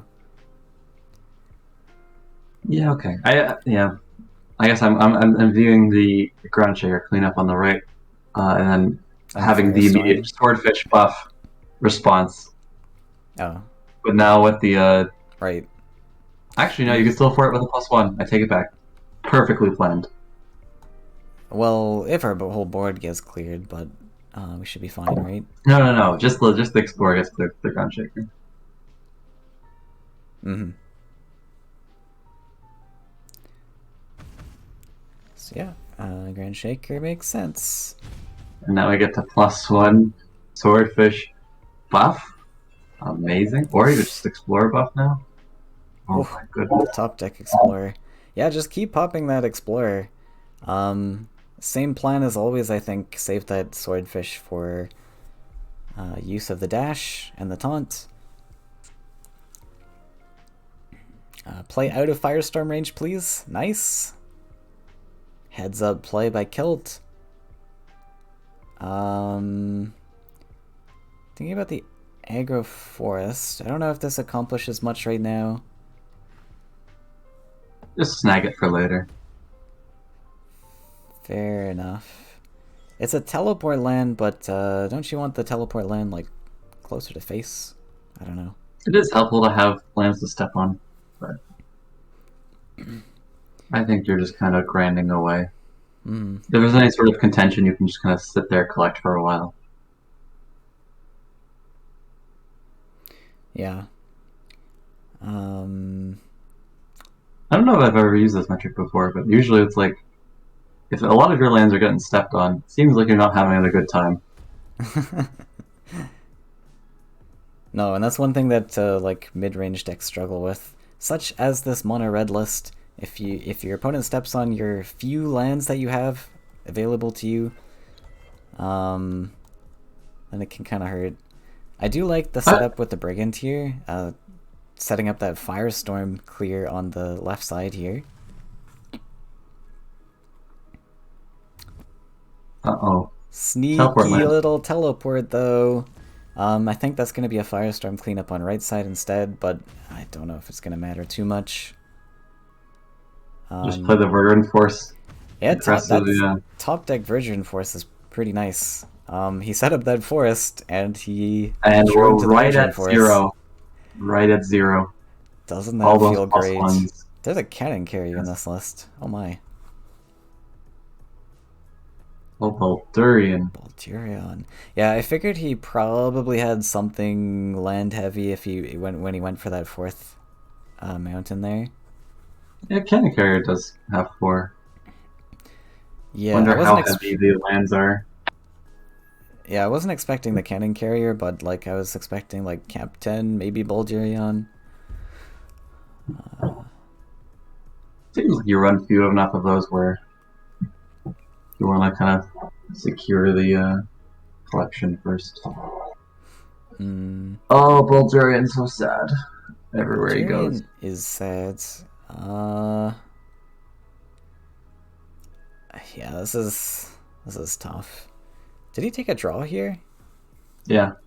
Oh. Oh right, you got everything costs 5. If we had like +1 in some past life, and they've been able to like Firestorm plus Cannon Carrier, maybe. Yeah, +1 in some past life. But now we just take 11 with no removal in sight. We can even drop a forest here, dash the boar. That actually you don't even need to do that. You double neutral face, right? Step the boar, double neutral face, and you still have that boar dash. You cover all the defensive mountains. Terrible. Yeah. Oh, what's happening? Oh, okay. Yeah. So this is the line that I saw immediately, and then I saw, well, double neutrals is simply better. You have the same thing, and you cover the mountain. Without a removal. Yeah. So Antic throwing in the towel there. So some misplays, but like I said in the beginning, red is unfavored in that matchup anyways. So I don't mind as Antic losing so much there. Yeah, and I think the only reason there was that one window to like kind of drop the shaker +1 whatever was I think because there was that lack of that +1 boar from Kilt early. Right. When he was like empty and bored, he played another desert. Just chilling. Yeah. Antic did get a little foot in the door there because of not playing that tempo boar at 5 cost. But we're going... Oh, I thought this was blue-yellow tempo. Does not look like blue-yellow tempo. This is probably Swarm, actually. Yeah. Blue-yellow We'll see when his roar ends up coming out. Nice. Yep, we got the Astanu list. I don't know how this matchup will go. I am not sure. It's probably pretty even. Yeah, we didn't see any stalkers, so Mantas are probably okay. Yeah, the start isn't like amazing, but we do have a starting creature, so we'll be good for now. And you got to go, and you got to dodge sides, so yeah. What more can you ask for? Yeah, definitely.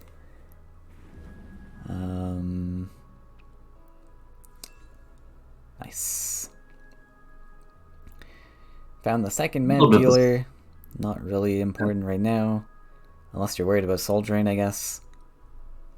Even then, I think you're pretty happy. Yeah. 0 cost collector. Give me free Faeria. It's like a victory celebration, but your opponent doesn't get Faeria. I'm now hooked on that card. It'll be okay, Moon. I'm a believer in the victory celebration. Yeah, sometimes we just don't have enough victories to celebrate. Traps the second one, back up against Soul Drain. Not bad. Now we probably see double neutral here, I guess. I would assume you got a lot of lands to get the face here. Yeah, you probably get to set up a nice dash line with for like 4 dash creatures. 3? So Yeah. many dash. Another nice thing about double neutral is you can play Outland Ranger on the neutral, but goes for the special land. I guess you can't dash the swordfish next turn if you double land anyway.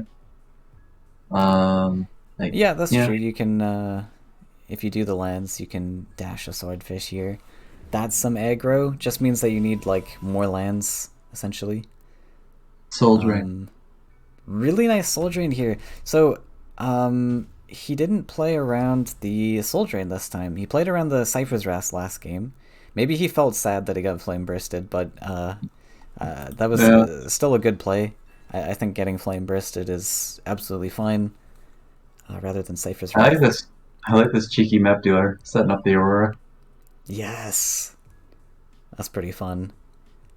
Although the swordfish is probably coming down here. Yeah, we'll see what he. A little bit bigger than.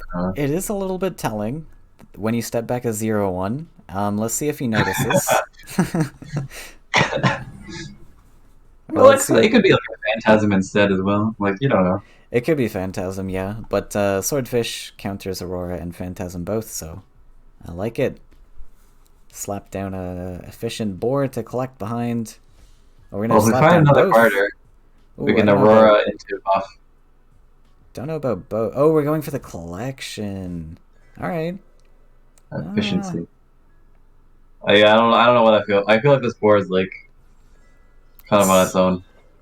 He's in an awkward spot, but I guess we can use him to collect. Colossus time?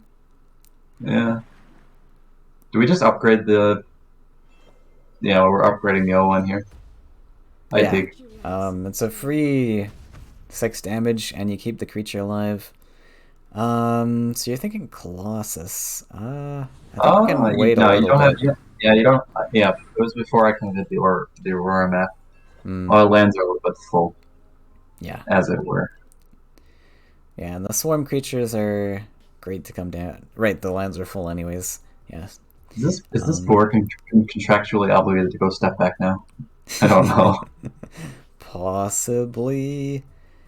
So the 4-1 probably just like slams into the 6-2 at this point. Yeah. We just double land, drop some explorers. There's an option to slam face with the 4-1. Kill the 6-2 with the 3-4, and then dash a board to protect the 4-1. Then we get free face damage. I'm a big fan of the. I like keeping the juicier 3-4 alive. Yeah, but it is an option. Oh, what are these lands for? This is interesting. Is it for board dash? Fair. Yeah, this gives us a lot of aggression. All right. I'm cool with it. It requires more lands for next turn, but I mean, seeing Kilt's hand here, I don't think he needs draws or +1s anymore, or next turn at least.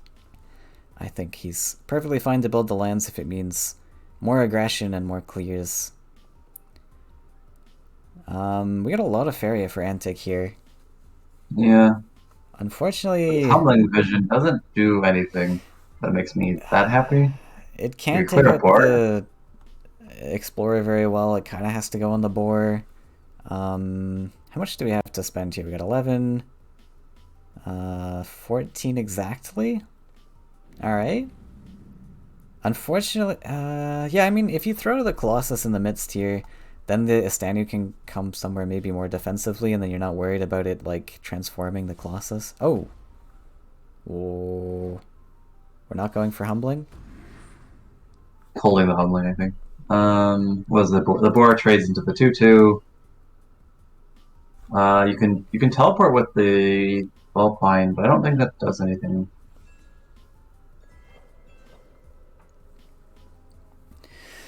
That's a weird board for Kill to diagnose. It is. The Istanu is very tricky indeed. Uh, So you like what? You can't fire the Explorer and then try to get lucky on the Colossus, maybe? I don't know. I think you just go face. That's so hard though. You gotta double trade in to the Colossus. I guess you don't have to, but Yeah, the big issue with this Verger Force also is that he's gonna have to be put in range of a Stanu, which is unfortunate. yeah, this Thanos This setup is gonna is be kind of rough. this is very tricky. Is there ever a world where you build another forest and Verger Force on the left side there? On the left side, I think it's hard. Like where the Vulpine is currently. B1. Just because you kind of want that aggression, but I guess you could also just play the Explorer and it's fine. You don't need to play Verger in here. Well, like, how do you do? The hard part is like, there's not any clear way to get places. I guess you just try to deal with what you can. Don't like the campfire there because you're just Yeah, giving I was him. so I was so cool with that line. It was just like, oh, he didn't even campfire the boar. That's so. Yeah, I think I that like line it. was absolutely perfect apart from the campfire because now that Astanu just gets to get a free transform. Upgrade the O1. Let's go. Now we draw. Yeah. Toads. We could clear the boar on the left of the value trade with vision barter buff. I think it's just That would Battletoads actually though. be. It's funny, Yeah, it's but it'll probably be just. Yeah, it probably is Battletoads. Against tempo, we want to be a little bit careful about our face. careful about face. Meanwhile, it goes face with the stunner. I don't know about that. I guess Yeah. you put some pressure on. Go face with this 2-2 as well for It sets up a extra 2-turn pressure. block next turn. I don't. Yeah, don't mind it. I'm not sure about the 2-2 stepping. I guess it's okay, but like I kind of like the 2-2 being protected. It is protected. It's Well, I mean, like when it it cannot be reached. if it wants to go face, it can be protected. Okay. Well, We're gonna see Campfire buff trade the Astanu again. please no. Goes for the value pick. Finds a Soul Drain. Unfortunately, you can't Verger Enforce and Soul Drain. That's. I guess we just go for Okay. Golden Range of Soul Drain. The Rangers make a lot more sense now that I know that there's lionfish in there. Right. Yeah, actually, I like it. I never actually thought about that interaction. Wait. Oh no! Yeah, do the Soul Drain first. Yes, dude. We are going for the. So there's always a clear on this 4/4. Oh, Wait. okay. This is gonna let Antic do it. Okay. I Yeah, guess. I mean, Full clear? Almost? Yeah, full clear. Assuming there's a Soul Drain in the deck. Yeah, I would have liked to just. I mean, like just hit there because you don't want to give Antic more flexibility on what he wants to do. Makes no difference. But I don't know. Yeah, now you can even just like run away with it. He doesn't even need to. You can go between the wells on the left side and Soul Drain the left, and oh my gosh, Big big swing. big. Yeah, that's really unfortunate. Now, yeah, I liked the setup. Unfortunately, that Phantasm top deck was pretty huge anyways. So I don't know if playing a little bit differently would have even made a difference. Yeah, very tricky. So yeah, that Phantasm was pretty huge, regardless of what happened with the Stanu. Triton Sanctuary. I like it. Got a lot of Yeah. Swarm. Clutters lands a little bit, but I mean, you got a lot of collectors.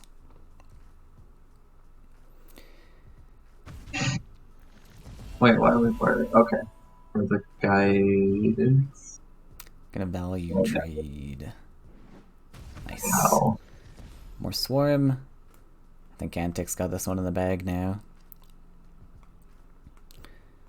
Stanu's pretty hard to stop when you've got a board presence. Yeah, that map dealer so early, collecting up to the large amounts of Faeria needed to kind of play out the stuff. Yeah, and that early Aurora as well on it, that was pretty huge.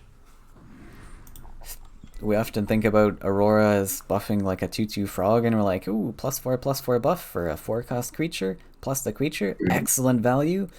But did you consider a +6/+5 buff?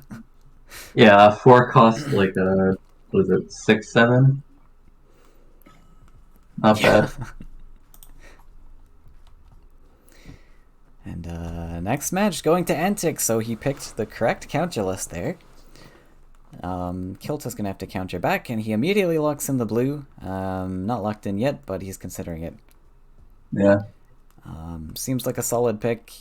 Probably got like Frogify, some form of transform in there at least. We are on 4.7, so this is probably a 7s list. That's quite expensive. Maybe even going to full Reaver.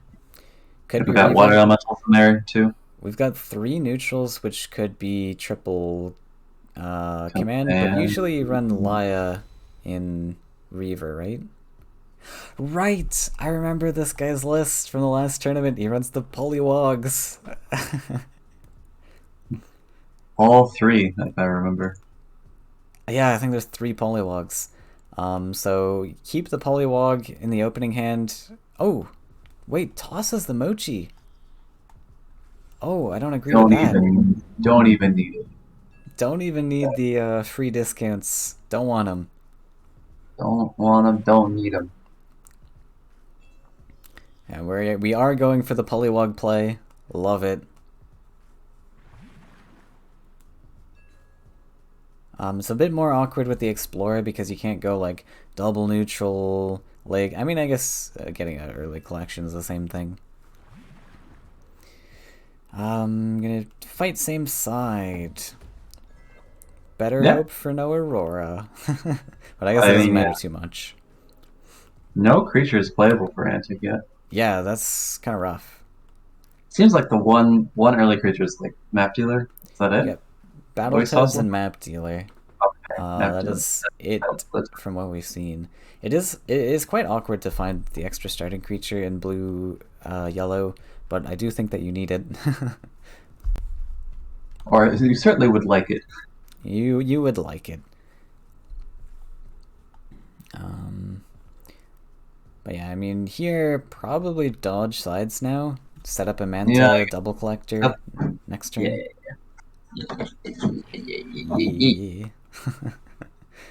I would have liked. Oh no. Oh. Okay, we're not that desperate for collectors. Maybe we are. That's All like right. a like Flame Spitter. I mean, we got the Triton Sanctuary in hand, so we could start getting collections that way. Maybe, I don't know. Like Flame Spitter. It's like a 2/2. It's a 3-cost 2/2 that deals 1 damage. Yeah. This is like a 7-cost 5/5 that dealt 2 damage. Not awful, Sure. Oh no, we're just gonna right. Okay. We got the humble. We found the humble top deck. And we can play flight. Now I don't mind just not playing Sanctuary here. We can go for humble mantas now. We get Sanctuary before collecting and then just double Manta. What? Because we don't. Do we ever make good use of this 5/5? Like as a 5/3, gets traded into by a 3/3. I mean, I don't it's know. like giving a free clear on your Water Ellie with the Humbling Vision, right? It turns this Humbling Vision into a Flame Burst. What's this desert for? Oh. Blocking aggressive ones, I guess. Ooh. Oh, we're going for Soul Train. I think that's gonna be punished a little bit. Yeah, just the other mochi, the other phantasm. Yep, we're gonna get Phantasm back. I really, really liked that setup on the left with the Manta. You set up a almost uncontested double collector. I mean, you force your opponent to have to deal with it somehow. But yeah, now we just get full cleared. It's gonna be very tough to come back on board, especially with Although this Archon we can still coming. do the meta play now, right? Um, Play Manta Sanctuary. I I guess. just probably double Manta at this point, though. Actually, It's a little rough because we're a turn behind now, though. we got the sun next turn. We top deck like failed. We're a okay. Other issue with the Sanctuary is there's not a great spot for it currently, because if you put it on C2, you block your Manta's retreat. Yeah, slight problem. Yeah, structure's pretty awkward with Chargers. +1 Mochi Archon block all the collections. Yep, pretty Yeah, nice. I love that this Archon Archon. got procced so early. Yeah, I like this positioning as well because if there's on the left, you get Soldier on the left, and it's very sad. More Mantas. More! Um... Very sad we Problem. can't play a Stanu. Yeah. Do we ever Soul Drain +1 double Manta? Soul Drain... Soul Draining which? The Mochi to collect, so we can double Manta. Right, that allows us to collect. Yeah, I suppose that's not too bad. You could also play a Stanu. Not this turn. Oh, right, you have to invest the Soul Drain. I was like, you have 6 Faeria that way. Yeah, you do. Yeah, Soul Drain double Manta looks good. Even single Manta to set up a Stanu for next turn? I'm not sure. Oh, Yeah, right, we need you can 6 just step back lands. and Yeah. do nothing. Actually, no, you can't hide anywhere, right? This Archon, like, this Mochi and the Archon pair always kills at least one Manta, right? Yeah, you're getting 1 Manta traded at least. This works. Double them up. I like it. Set up 1 more Manta. Triple them up. Triple The Manta squad. Mantas. Uh-oh. We're going quad Mantas. Quad Mantas. I guess it works fine. I mean, trade off with the 2-2, sure. +1 Mochi Phantasm, maybe? Yeah, Phantasm is actually pretty nasty. I think it is just a Phantasm. Does the 6/6 hold its ground? I guess it's gonna die if it holds its ground. I think if you're trading 3 Mantas into a single creature, I think you're sad. Probably. That's fair.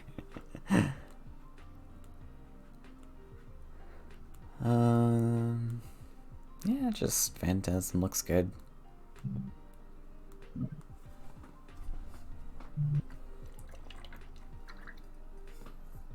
We've seen Kilt. He understands the power of the +1.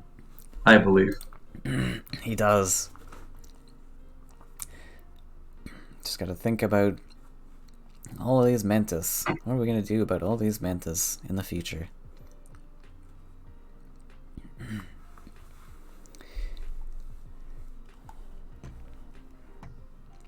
Really cool when the Mochi comes down eventually. We're gonna have some 7 costs be discounted to 1.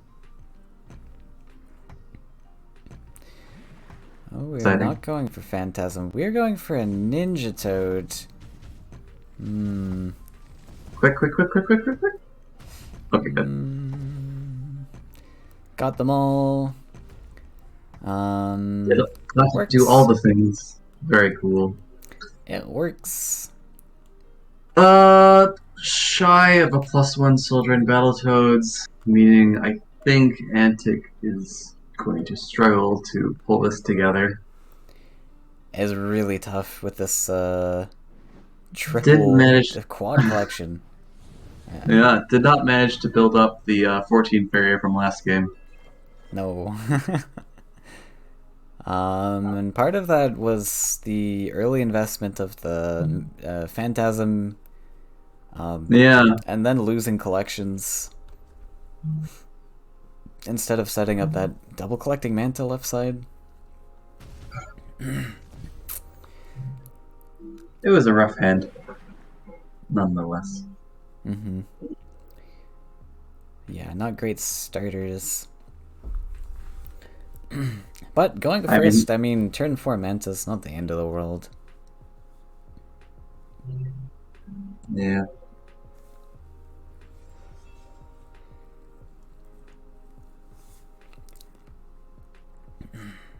Another Phantasm. You really want to just find like an Aurora here, clear right side. Just imagine. Aurora would be very good.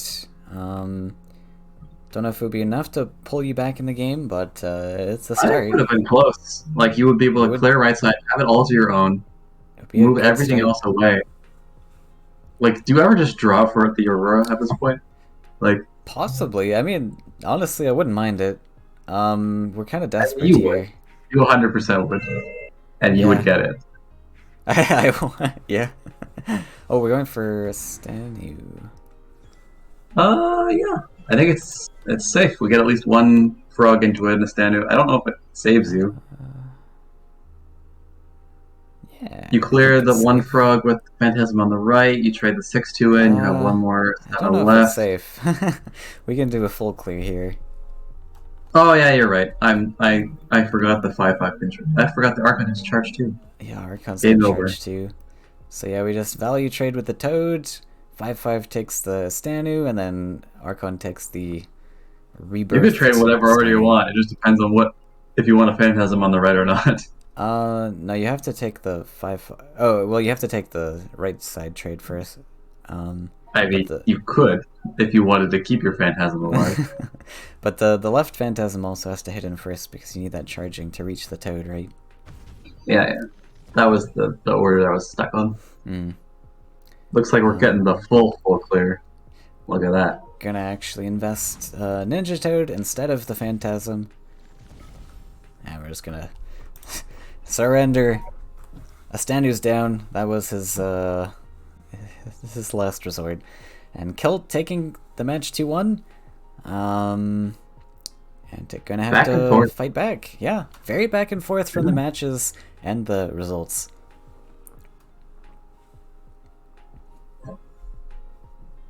So now we have just the green-blue take up against the sevens. Yeah. In the past, typically I really liked green-blue into mono-blue, but Tosser's been nerfed pretty hard, even though it's -1 power only. It is quite the devastating nerf to that card. Does that change the matchup at all, though? It does. There's no Sky Captains or anything. I mean, but like, still 4 damage is 4 damage. Like, it can. Yeah, matter it can on certain things. But I would be surprised if it mattered that much. Like, obviously, then you can like trade 1-for-1 with like an Archon. We actually have Force Master. Yet. Yeah, like it still hits Force Master. But it looks like it's just Octopus. So maybe it's Beast. Yeah. Right. Yeah, it probably doesn't matter as much. It is Beasts.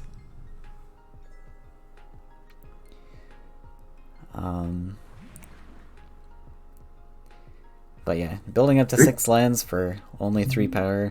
We all thought it would be a fine nerf. And, I mean, it's still a fine nerf in my opinion. Like, it's still it's like... It was time to go. It was time to go. And now it's like, what would you say, like a C tier card? It's one of those. Yeah, whatever tier is like depends heavily on meta to be relevant. We found the Coral Polywog again. Excellent. Not as good here, actually. Yeah. We're fighting the Spooky Fugu. The spooky Fugu. You don't like the other spooky Fugu? You know the. Well, I the have other not seen that one, Fugu. the other one requires 8 lands. This one's spookier. It It can. doesn't require any lands. It requires 2 lands. It just likes to have 8 lands. It likes to have 8 lands. Yeah. That one's way more optimistic. You could see it in the artwork.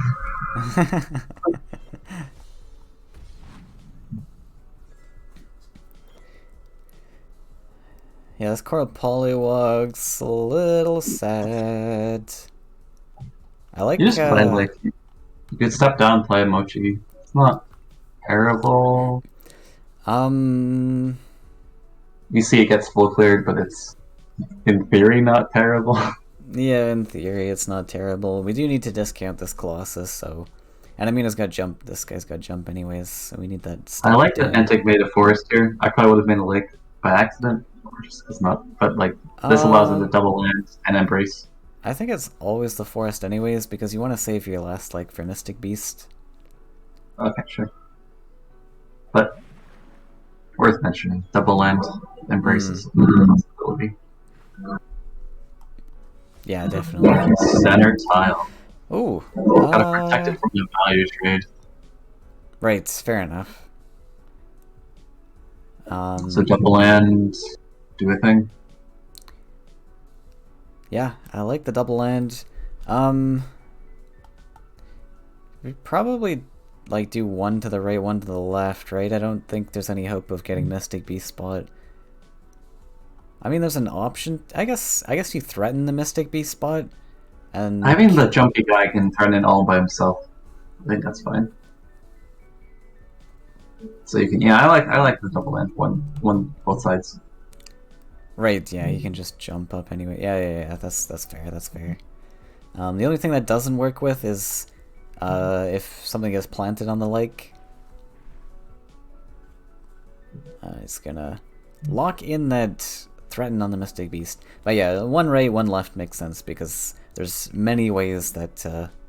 I mean, you can, I don't know, like, oh, I like this too. It lets you get more aggressive with it. But also, like, are you ever really going left side? Like, really? I don't think so. That's yeah, fair enough. Fair enough. We're probably not going left with a tempo beastless. Might as well invest the lands where the action's happening. Antic learned his lesson with the red list. Yeah. Okay, this is game over, right? Not splitting. Yeah. How do you even do this? Do you hunt down shenanigans or you just double trade? I think you just double trade, right? By the Mystic Beast. Double trade Mystic Beast makes a lot of sense, yeah. That's rough. Because Hunt Down doesn't really accomplish anything here. I guess you can. I guess it keeps your Fugu alive potentially, but Yeah, but like, you'd rather have more creatures to get to develop the Mystic Beast. This went about as well as Beasts could possibly want, right? Actually, you could. Oh, that was a Phantasm, right? Yeah. Yeah, this is like perfect beasts. I mean, it doesn't help that Coral Polywog's 7-cost investment was traded off super early, but Yeah. I guess it was like a 6-cost investment. Dungeon Shot's pretty good here, but I don't think it's going to be quite enough. Hunt! We're ready for the hunt! We can deal 10 damage face, set up. Come on, let's go. No, I don't think you... How does Hunt Down work The card is hoverable. Yeah, I guess it is hoverable. I remember you So it couldn't seems play like it. Maybe I'm thinking of something else. There was something where you couldn't play unless it was targetable. I thought it was Hunt Down, but maybe I'm thinking of something else. Maybe. It does look targetable. Unknown. Unknown. Might have to Draw. invest a Hunt Down here. I have no qualms about that. Zero qualms about that. 6 Faeria to take out the 6/6. And more creatures. All the 4/5s. Wow. What an even series. Back and forth. Yeah. Each game blowing each other out of the water. Yeah, this is the rock, paper, scissors. We're gonna attempt First one, Mighty Horsemaster. Unfortunately, heading we've over. got more hunt downs where that came from. And the Hunted actually gets to do work here now. There's an Aurora on the field to deal with. I think so you take a value hit with Mystic Beast and then you hunt down the 6/6. I think we just keep drawing Yeah. and try to find a buff. You can also do this thing, yeah. Oh, You did right, the that other way. works. Yeah, then you eat up the boar instead. You Nice, get to found the keep your better line. jumpies. I like just setting up a 7/3 Octopus. Yeah, that probably speeds things along a little bit. Because you can't even... Oh, not 7/3. We're going to go 5/5. Because even Ninja Toad can't clear this. There's no possible way for Ninja Toad to get in there. With 3 Faeria, no open lands. Alright. Moving fast. 2/2. And, who is... Right, so Kilt gets to bring the final counter because he won the first match, so... We'll see. How does it line up? I have concerns for the poor Huskless. I also Beast. do. Versus a Beast tempo. I have concerns as well.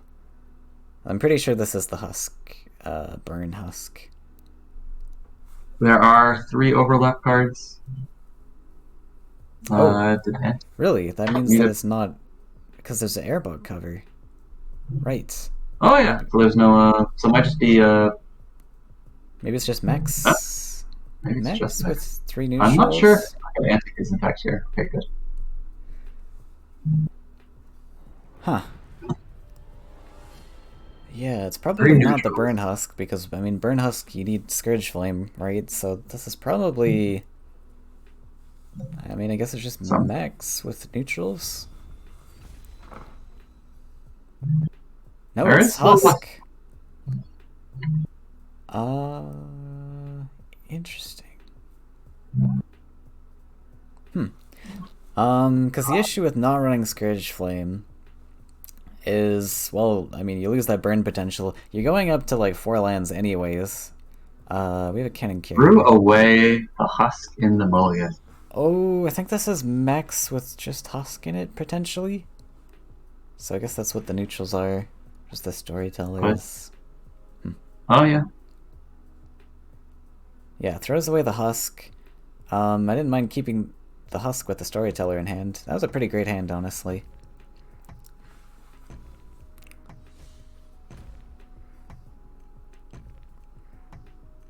Gonna draw to decide what lands to build next. I like it. Now we can go for desert because we top decked that merchant. Yeah, that's cute. Yeah. Double Sunken Tower. Ooh. Gonna contest the storyteller. Got another bomb slinger. Yeah, we can reach the storyteller with double tower. Although it leaves the tower on the forest. That's a little bit wonky, but that's fine, I guess. Maybe. You got a 3/8 right up in their face. I guess. This is why I don't like... This is why I prefer Shifting Tide over Sunken Tower in my beasts. Because you have to invest the second lake early, which takes away from your Mystic Beast spot. Now, do we want to give Beast Trainer to the Beast deck? We've got the Beast Trainer or the Ancient Boar. I mean, I think Ancient Boar is the pick here still. Just accept... another thing also is that the tempo list struggles to find land space for swarm type of creatures, so I think the Beast Trainer is absolutely fine. I was surprised to not see like a Fugu come down here for like jump purposes. On the last turn? Yeah. I don't think it matters too much. Oh, we're going for it. We're taking the trade. We're moving. We be moving. Oh, this bomb slinger's not neutral. I was like, we got a nice bomb slinger. Well, not from Merchant. Not from Merchant. Whoopsie. I guess it is kind of cool that you can get like you can get Cannon Carrier and Bomb Slinger, and I guess Beast Trainer from Merchant for mech purposes. Is there any others? There's the Forgeling. What does Beast Trainer do for mechs? It is a mech. Oh, it is a mech. Right. But I yes, guess. I I said guess. yeah. It's admittedly a kind of I weaker guess. option. Yeah. I guess if you get a beast from merchant, then you can pick beast trainer. Yeah, yeah, yeah. Or mech. We I can think we go clear clear the. the. Yeah, we go Yeah. clear, right? Let's just go sailing, bear. And we can go develop a We. Mystic Beast on the opposite side. Wait, you didn't even need We're having a to. great time. You didn't even need to double tower though. You had a stepping line. Oh, oh right, you had to step. Never mind. Second Grizzly, let's go. Big. Um, what else Kind can of we struggling a little bit with do? lands. Oh, Right, Beast Trainer's just coming in. yeah, I like the beast trainer. Wait, we're It gonna hit the is. Yeah, if it hits the grizzly, then we can't play it, unfortunately. small Right. problem. Small problem. Uh, This ancient board is kind of awkward for ourselves, also. But I guess the beast trainer would have been awkward too. So what can you do? Probably just. Oh, our mountains are in awkward spots. yeah, we can't do a full detonate clear, unfortunately. Right. Leaves some awkwardness. Yeah, I mean, just set it up for next turn. That's what the mech deck does, anyways. We sit on Faeria, force or bait our opponent into feeling like they're safe. They play a bunch of creatures, and then we full clear. Is good plan. Yes. This Mystic Beast is going to be a bit difficult to deal with, but How about the also the 0 cost 3/8? yeah, that's going to be a little bit nasty too. Never move this mountain to the center tile. Just to play around the mech lands. um, Airbot's a big deal here. it really is, yeah. So we Uh, can. you can't clear the Beast Trainer ever without a second detonate. Yeah, second detonate Um, would have been huge because we've got all these 3 life things. Bomb almost Slinger, I guess wants to hit the grizzly, but that's kind of rough. you like no like you like make a third mountain. You bomb slinger the Mystic Beast. You airbot in that cluster, and then you cannon carry somewhere. I don't know. Yeah, we don't have enough Faeria for cannon carrier, detonate, airbot, Bomb bomb slinger slinger. We're 1 short. one Um, shy. that's kind of rough. We definitely have to go in this turn, I think. Yeah, I think the big thing to do is clear this Mystic Beast. Explode together. Go for Yeah, airbot. Yeah, and airbot then detonate. probably I just guess like play that's like a brigand still. or something. Yeah. Even storyteller. Nah, brigand's better. Yeah, that seems like the line. I think you found it. Is there a full clear here?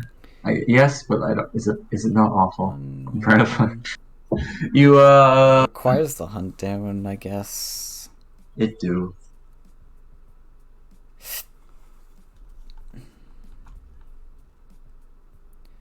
I mean, you can keep your bear alive with the hunt down at least. Don't mind it super much. You could even drop a 3/7 octopus and hunt down. You could +1 double 3/7 on either well. That's another option.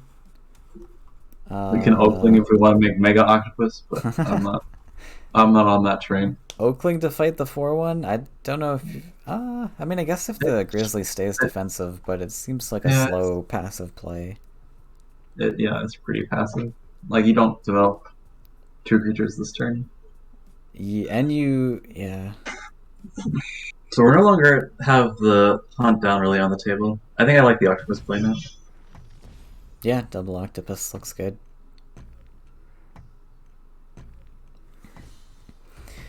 And larger life stats means mech's life is harder. Oh yes. Do it. Do it. Yes. Octopudi. 5/5 makes sense, I guess. I Doesn't dig. have to be. I would have probably done that. We found the detonate too late.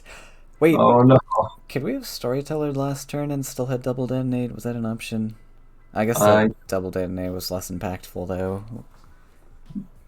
yeah, we could have storytelling over Brigand, in theory, and had double detonate. I Yeah, don't think we I had don't think it enough was to impactful though. know. Right. But the cannon carrier detonate is not awful. Kind of is actually.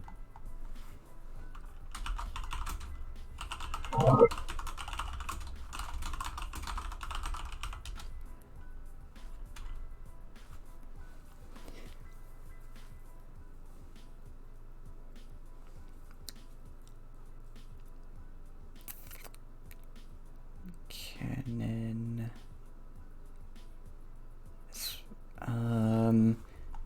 Do we build a land to clear this octopus? I also just realized there's a celestial tower in Killed Sand. Right. Which has just like been there without me noticing this whole time. Hmm. Which is an interesting inclusion for a mech deck. Yeah. I'm not 100% sure what it's for.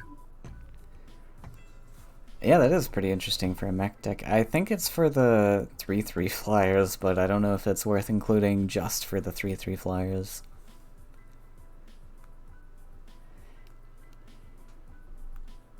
I mean, gives charging to your other stuff, but yeah. I guess because you're building to 2 deserts anyway, so you pick that over Horsemaster for your mobility, but I mean, typically Nex doesn't really need it. That's good Grizzly Bear. Grizzly draw. number 3, I think. Yeah. Man, poor Kelt has had to deal with so many like 3/7s and 3/8s. The party's not stopping. Right, what was the list he banned? Because I remember thinking the green list... Oh, wait, that was from Antic. Yeah, I'm not sure. No, Antic had 2 green lists, right? And yeah, can't remember. Right, so we got that value trade. Yeah, not looking great. I didn't mind just like clearing, like throwing all the creatures into Octopus and clearing it. Because then your 4/2 was set up to clear that 3/4 Grizzly. And the 5/5 is whatever. Well, none We of do the creatures have haste, so I don't think it quite works that way.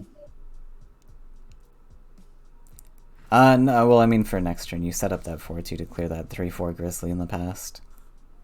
Oh, I just like don't detonate that turn?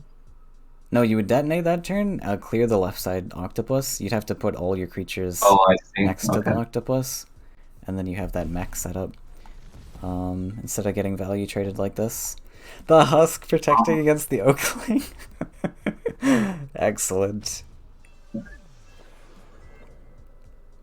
Amazing. You could you can kill it with the octopus with the double tower. I mean, we have just a buff in hand. Oh, we do. That also works. But, like, do we care? Or do we value trade the 2/2 instead? Well, presumably Kilt's running like soul packs, right? Hmm. Yeah. Ooh. There's one. Hey. I think it's the first soul pack, which is probably why there's been some troubles. Yeah, I also think this Oakling gave Kilt a chance to come, like, maybe come back, I don't know. But Yeah. still got double collection set up, so...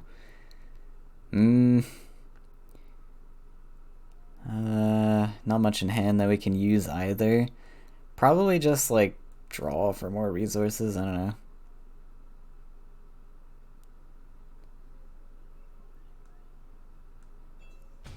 playing something. I guess cannon carrier. Cannon carrier. It's an option. This ancient board is so sad. It was preventative. Yeah. Didn't really have good options. More 3/7s. Someday it'll make sense to play a hunt down. Someday. On 6. Did you just go face?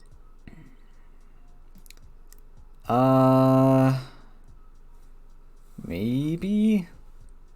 Like, there's not really a good way to clear the left side. The issue, I guess, is detonate, but we've seen 2 already, right? Yeah, and all the bots are on the left side. Yeah. I guess face works. Oh, are we going for a hunt down? No, you don't have to hunt down. You can just, like... Oh, maybe we are hunting I down. think we are going for hunt down. Left. Full clear! I mean, it works. Yeah, that also It's- is lethal. Essentially, in like 4 turns. Is it not like a lethal setup next turn, yeah? There's room for like a cyber or something, you know? Wait. Hold on. Oh, that cipher needed to come defensive. Yes. 5 plus 5 plus 3 is 13. We have lethal on board. Let's see if Antic spots the lethal. I think he has. That's gonna be Antic's win for the semifinals, so he is moving on to the finals. But well played by both of those players. That was an excellent series. Very well played. It was. I think Kilt did some very big brain plays in some of the earlier matches, but just the matchup sucked for him later. Perhaps, I can't remember what the ban was, but he had a rough time against those double green lists. Unless that was Kilt that had it, I can't remember. But yeah, you love to have the series where it's like nice and back and forth. You get to see a nice diversity of decks. Nice, well, you get some continuity where you get the one deck that's staying the same the whole time, but there's a new deck introduced every round, and you never see the same deck more than twice. Yeah, it's... Yeah, I mean, I'm my jimmies are rustled. I'm Certified. I am loving what we're seeing today. Alright, we're back. This time with the finals of Ruunin Open number 4, Stinky Bad Boy vs. Antic. So Stinky, long-time player of the game, has come quite far on his competitive journey. We'll see if Antic can take down an upcoming Titan. Antic, a little bit newer to the competitive scene, but been doing very well this tournament to secure his place in the finals here. Let's see what he can bring. Okay, both players are ready. They are here.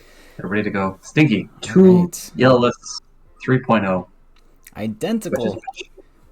Which one's the monstrosity list? It's gonna make you guess.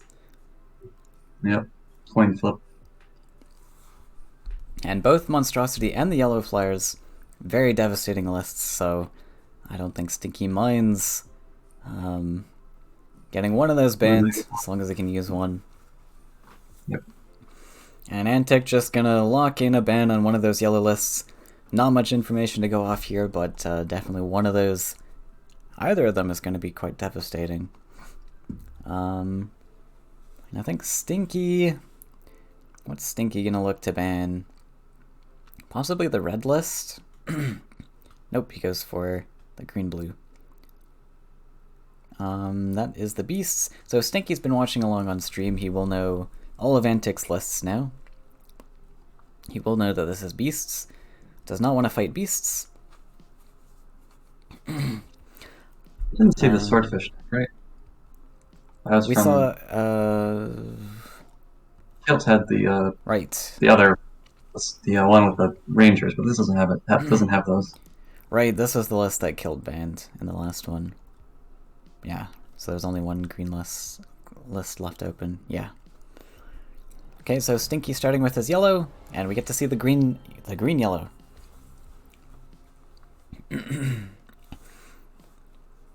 So, yeah. Monstrosity and Yeah. Flyers, both very, very good in the meta right now. Oh, this is neither Flyers nor Monstrosity. Oh, sorry, I was looking at the wrong person. This is Flyers. This is, man, there's just Colossus in all these lists. Yeah. In Not all quite these, what like, you expect. flyer-oriented lists. Oh, it's fairies. How nice. Oh, nice. How nice. I like the fairies list. We have a great start by Antic here too. Flower Silk Fairy plus a pre-buff can play around Soul Drain and anything that Stinky can play. Only thing it doesn't play around is Choking Sand, but competitive medalists typically don't run Choking Sand. We did see it in some players' previous lists, but Stinky is playing a full-on competitive lineup. Yes, it's So serious time. it's serious time. I don't expect to see any Choking Sands. Oh, wait. I just realized we started deserts. Why did we start deserts? Play the smile, of course. Smile is very important, apparently. Yeah, I'm confused. I Or- really liked just going for fairy, and then we had free creatures on board. Huh. This is... Like, Antic's life is now going to be very challenging. Yep. Snag the soul drain. Continue with our life. Wait, we're a Colossus deck, right? We barter again? Yeah, just barter, barter, barter. Infinite barters for immediate discounted Colossus. And here we go. We're on the barter train. Didn't find a second one, so we'll just take the soul drain now. Yep.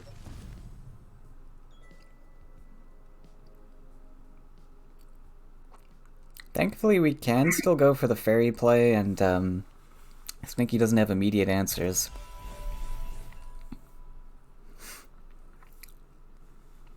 Probably barter here just to see more options.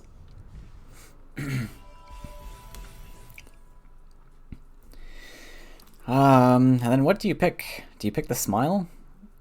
I think all of these have some merit, but I'm sure The thing people who is, know the matchup better than me have a very obvious answer. Stinky has no idea what Antic's playing. You can start to piece together some ideas based off of the Elderwood. I mean, all we've seen is Smile and Elderwood so far. I guess, yeah, fair enough. Smile and Elderwood is pretty telling.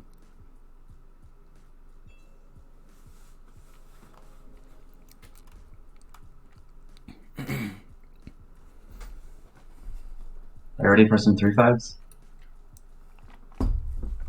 I am ready. Maybe it's just a swordfish. Probably not. I don't know. Antics just had no collection all game. I guess no one's collected this game except for Stinky with like the Demon Wing like twice. Singular Demon Wing. Singular Demon Wing. We can't really play... Alright, it's just one fairy buff. Yeah, I like just fairy buff. I mean, the Manta Rider's not really doing that much. You want a double buff? You saw the Nightmare in the party. I think you just Little single bit buff. spooky. I mean... Okay. Like you put it between the wells, and Oh, okay, then you That's need double not too bad. you need a lot of mobility to get to it, right? Oh, we're going... Really? Bye. Yikes, man. I think this is still fine with Stinky's hand state. You can't really do too much. Obviously, Yeah. he clears off the one fairy, but that's like a pretty even trade. So it does rely on, Drawing a spell. yeah. Event. We have to top deck the event. Do you even Nightmare here? No. Yeah, just I sold, don't right? think you do. Oh, Soul right. Drain's pretty efficient. Yeah. Right, yeah, I didn't even think about that. You just Soul Drain and then you get the Nightmare for next turn.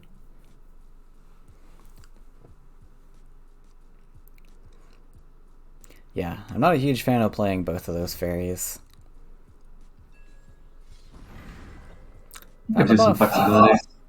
Hey, buff. It's gonna be a short-lived buff. I don't know. Yeah, it'll depend on where if the swordfish comes out here. I suppose. I don't know about that draw. I guess you really want to get to your other fairies too. Hmm.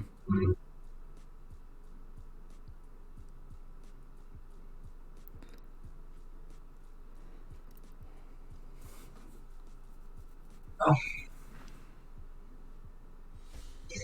Taunt. Well, we do know that a barter came down, but don't know what it is. Oh yeah, there's an Elderwood in Stinky's You hand. ready for a full clear? I am ready for the full clear. 6, 7, 8, 9, 10. Can't quite play the Demon Wing as well, but fine. We won't play the Demon Wing. Yep. So probably just draw from here.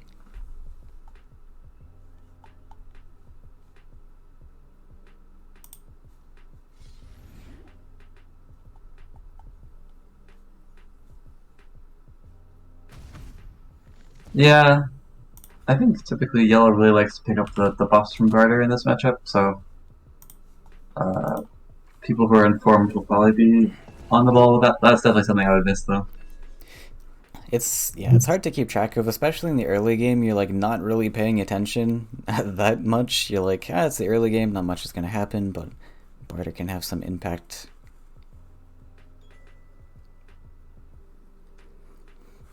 So we'll try and set up a double collector. It's interesting that Stinky +1 here. It's not like as much as I've been excited about +1s this tournament. Flyers is not the one to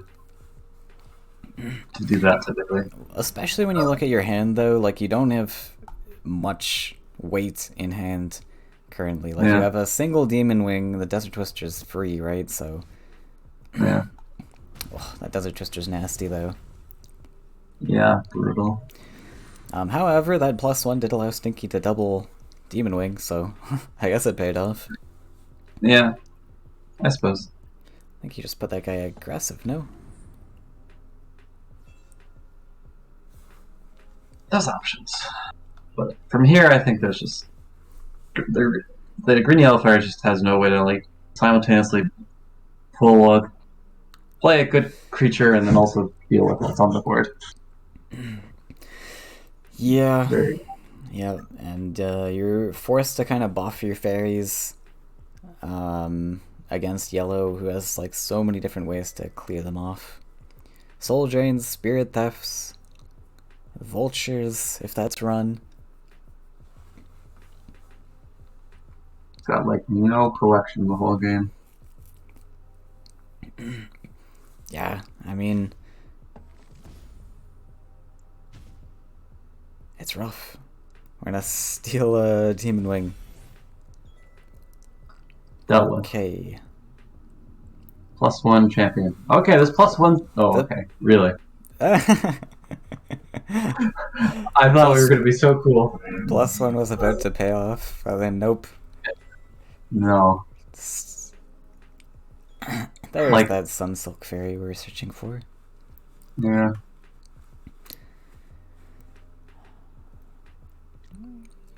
Yeah, I mean, just, oh, we drew for it, too. Unfortunate. I guess I'd play the Demon Wing here, because we don't want to play into, Spirit Theft. Although, I guess we've bartered. I don't think we've seen Spirit Theft from the barter, have we? And that works. Yeah, okay, fair enough. Alright. Yeah, I like this better. if only we had a 5-5 on the board. It's okay. I think Stinky's in a great spot still. Oh yeah, I mean we're 7 Faeria ahead here. It's Well, I guess we're 5 Faeria ahead, because minus the fairy. Yeah. Um. Minus. Oh! Oh, there is a spirit. What? Okay, there's a spirit theft. Yeah, did not Game want to over. play the. I guess I'm still cool with that line, where we got to take out the demon wing and produce a creature, and just pray that spirit theft's not Yeah. top decked. When you're this far behind, you have to take some risks. Yeah, and like if the spirit theft wasn't drawn there, that was a pretty good turn. So I still like it. Demon wing. Neutral Gets demon pushed wing by coming down on Twister. the forest. Not yet. Can we find an event? I think you just draw anyway. Yeah? Oh, Yeah. one shy. Yeah, if we drew that was in the other order, Ariana first, we could have got the event. But we can line it up for next turn. Just means that we give our opponent a free double collect. That's fine. Yeah, we have so much ability in hand. I almost don't mind the champion plus Ariana this turn. I don't think we have an. Oh right, yeah, you champion first. Yeah. Yeah, going for Ariana to get the event, but I think it's fine to just like Ariana draw next turn, right? Oh, right, you wanted to champion Ariana. Yeah, that was the best. The third swordfish. Wait, why did the Ariana come here, by the way? And not on the well? I mean, don't at know. face. I guess it could still come back and double collect. Like face damage is not super impactful here, so Ariana's kind of Right, just I in like the guess. super flex spot.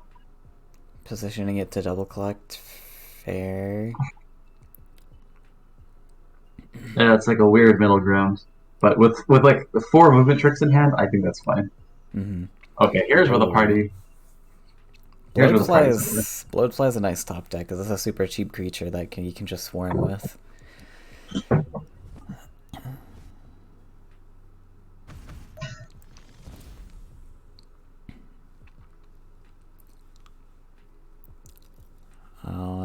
Yeah, I think just Bloodfly. Don't need to champion here anymore. Could even Fnatic plus Bloodfly, but I don't think that's Could even super worth plus it. 1 here. Could even. We got enough cards in hand now. Yeah, we found the Ariana. We're ready to start. Yeah, especially with Ariana, we got a lot to spend on.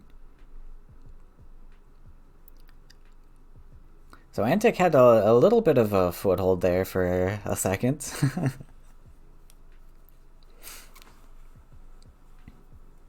Spirit Theft's just a little bit too much.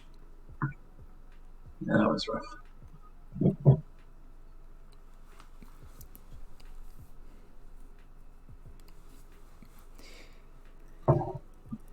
Drawing for More more buffs. fairies. Does not find more fairies. Swordfish between wells again, I guess. I don't know. We need something to come back on board, and collections are usually the way to do it. You are allowing the Bloatfly train, but like you can't really stop it. If there's any sort of mobility in Antic's deck, which I don't think there's room for, you could in theory just have like this 10 damage swordfish come to face twice. That might be enough. Yeah, all those buffs could be impactful. All the buffs.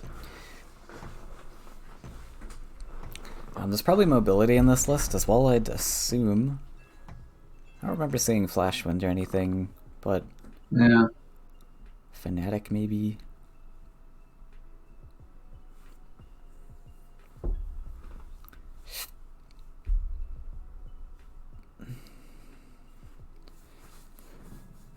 Get to see champion now. Oh my god, Stinky's proved me wrong. There is a choking sand in this list. Amazing. It's got like one of all these different things. Is this the true barter proof experience? Well, is that truly barter proof? I guess not. Like the main thing to be barter proof against is being able to like reliably barter into Soul Drain. I mean, that's the big deal. That's fair.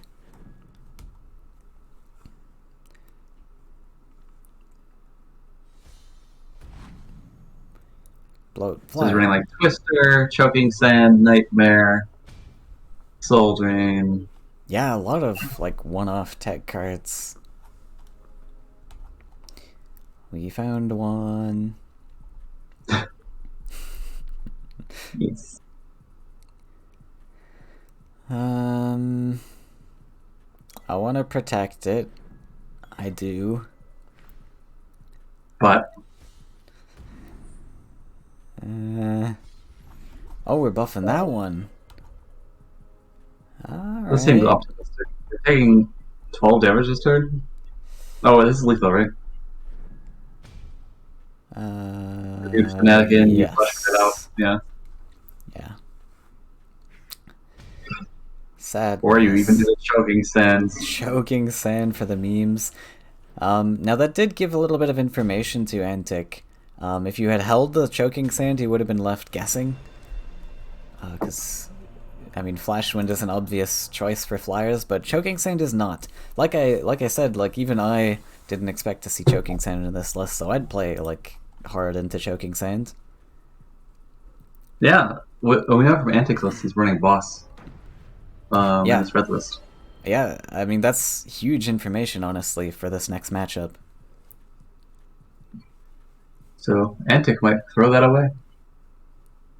Yeah. Boss is not going to be a great starting creature. And there we see the boss. Are we going to see it be thrown away? I mean, with the second starting creature, it's okay, but I don't know. I'd It's like... not good. It's not that good into Flyers anyway. It Minus really the isn't. I'd probably throw it away. back half of the Manta Rider. Yeah, we are seeing it get thrown away. So we get something more useful in our early game. Nice. And that may have come down to just that choking sand throwaway by Stinky. It could also just be because boss is bad into flyers anyways, but... Details. Yeah.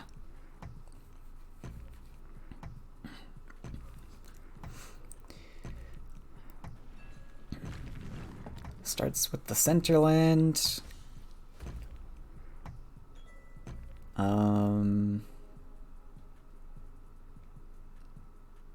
Has the Flame Burst to deal with the first creature. Yeah, Nifty. that's pretty huge. You got a turn 1 collector plus deal with their turn 1 collector. That's really nice. Nice.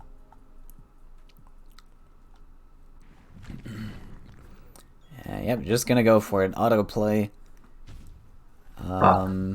Pretty cool. Unfortunately, there's a Manta Rider in Sneaky's hand, which is even more sturdy. But I it's think you don't okay. mind if that's the one that becomes the double collector on the right side. Yeah, More it's hard. expensive. Yes, it is more expensive to deal with for flyers anyways. We find the boss coming back to haunt us. It's okay. It will probably fight just these good. gloves for us. Yeah. Probably just gonna be no double neutral. Yeah, here's the big decision point here for the red players. Do you double land to go aggressive, or do you try to contest both sides? If Yeah, I Stinky mean, has the trophy sands here, it's pretty much game over, but does not have it. definitely. With choking sand, that's a land investment on right side that is not accomplishing very much. Um, I, right, Antic's running the Bulgarian, I guess. Ah, yes, right. So that's why he's building more mountains. But, like, even in this matchup, I still like going tempo. Even with Bulgarian on the list, like, Bulgarian's a one-of card. And I don't think... Oh, right, Antic's also running the cannon carriers. Alright, I guess you need... You're greedy on lands, I guess. We'll go more defensive, sure. Yeah.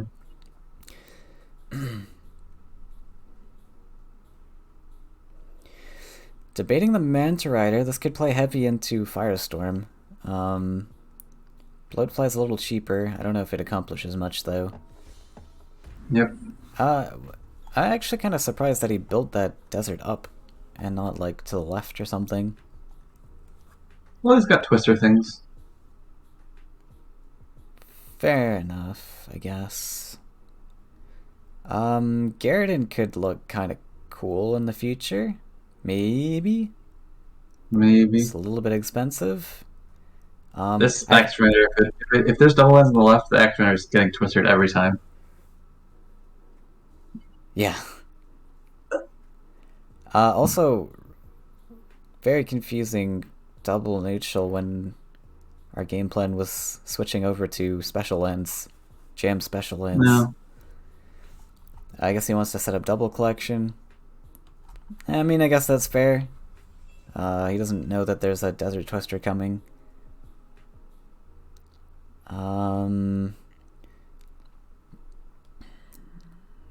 Yeah, this could be kind of rough if he goes for the champion twister line into the Garden clear. Yeah, I'm trying to like calculate what would be like a good top deck for him. Like Flame Burst could be cool to take out a full Manta Rider. Well, I'm just trying to figure out how to best handle this turn right now as Stinky. It looks like he's thinking about stepping back. Now you're playing into Horse Master. I think he's going to clear the boss, but leave the X Render. Right, you have the champion. Yeah, that is huge into Gary. But it seems it's not the worst. I mean, you got a champion on So we board are to fight we are Gary. in fact twistering. So it looks like are. we're going to get the Garden clean up. And the Gary gets to go in a safe spot away from the champion. I mean, it at least blocks the champion from collecting. You can like +1 Yeah, Garden Brigand, and then you can clean up with Ground Shaker if the champion tries to clear up the Brigand. Yeah, with that top deck Brigand, we can just go Brigand Where now. the red loves to be. +1 plaything, clear creature. Yeah, Pass back. yeah, especially they love getting juicy Garrett clears. It's been a while since they've been relevant, but Yeah, sometimes there's been riders on the field. we had a nerf from 3 damage to 2, which hurt it quite a bit in most cases, but now we got the 2 damage being relevant. Yeah, it's a huge like difference in the Flyers matchup, but Yeah, works out well here. Yeah, how good was that turn? Oh, it's so good. You could trade. Yeah, this is tougher, Stinky. It really is. Like the Brigand play there might be telling of a Ground Shaker, but I mean, you might just play it there anyways. It might be telling of like Cypher's Wrath or something. So I don't know. Yeah. Maybe you take the value trade, or maybe you take the Gary. I mean, that's a double collector. I think if you have any chance as BL player, you have to kill the Garrett in this turn. Yeah, I do agree. That's a double collecting Gary, and it's almost guaranteed this champion's getting cleared. Oh, there's just so many answers for it. Imagine, yeah. Let's see. Top deck Wrath. Oh, Wait, do we want to swap the bloat? Yeah, Bloatfly go aggressive, no? unclear. He wants to fight bosses. Oh! Ooh. Oh! Sad we don't have, like, Cypher's Wrath in hand, I guess. Yeah.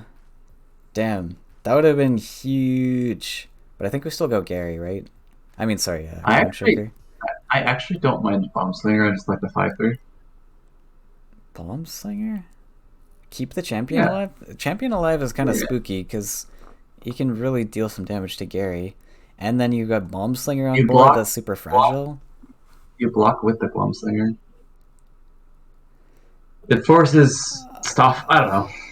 I don't know. Shaker. I'm not a fan of that because the top decked anything really punishes. Okay, yeah, I think I like the Shaker more now because you guarantee your collection more on the left. Yeah. And we need to make sure we're securing the collection. Like Ground Shaker's nice, but Stinky still has double collection set up even with the Ground Shaker. So we need to make sure we have a sturdy collection of our own.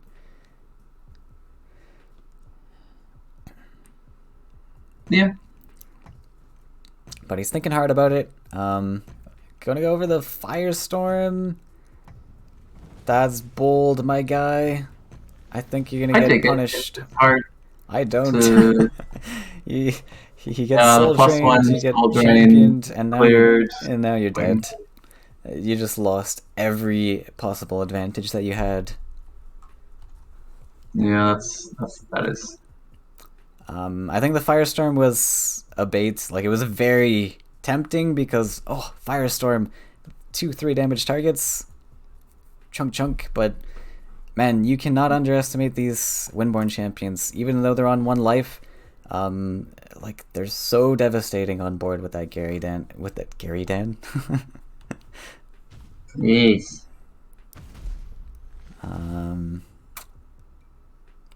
Yeah, but that's what happens in the finals of Faeria tournaments. You make one tiny little misplay, and you've thrown the whole game. But Antics, he's not out. He's not out of it. He's got like 6 Faeria left, and top deck the Just Cypher's Wrath. Not Just too draw like a bad. Yeah, fine. draw like a good player. Yeah.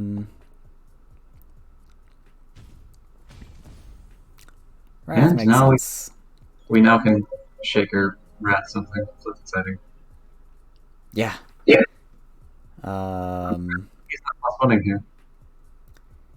He is not. I think he wanted to find a different creature than Ariana, potentially. Do we ever just draw. like Shaker left? Oh, right, we have double Like Shaker. make another mountain, Hmm. and then we can like Shaker again next turn. Yeah, like, make the mountain and Shaker.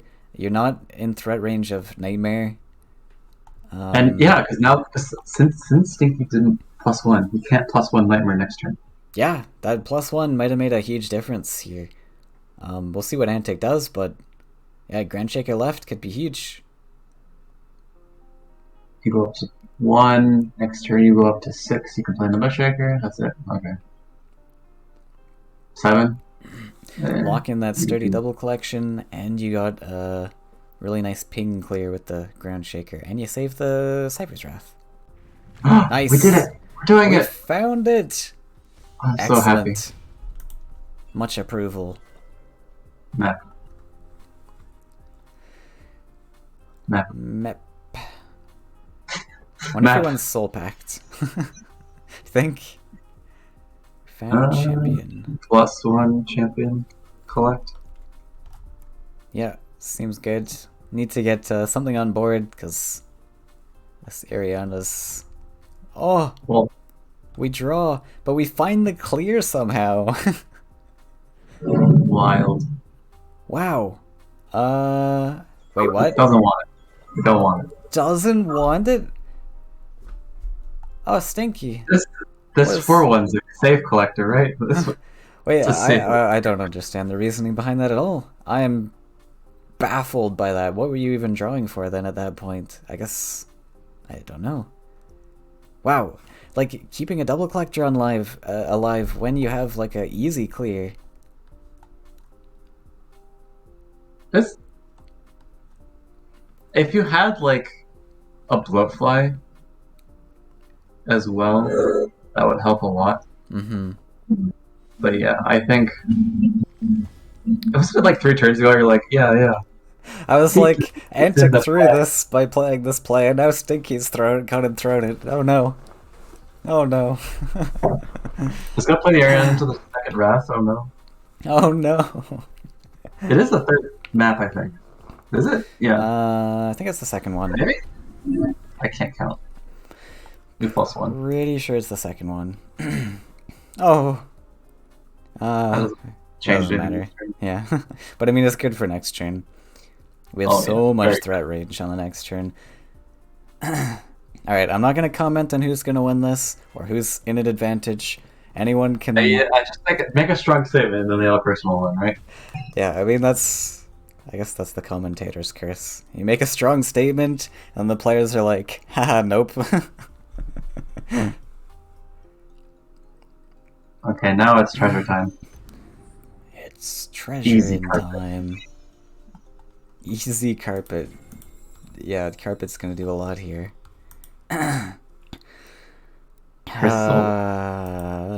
Chrysalis is an option. Key's an option. Maybe you can get like a 6-1 Slaughtering Shadow. That would be pretty good into this hand. I guess.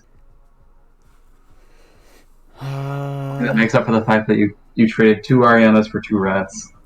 Yeah, so we go for yellow creature here, I guess. I guess Green. green makes sense. Tetra. Tethra. No, you have to make 3 forests. Yeah.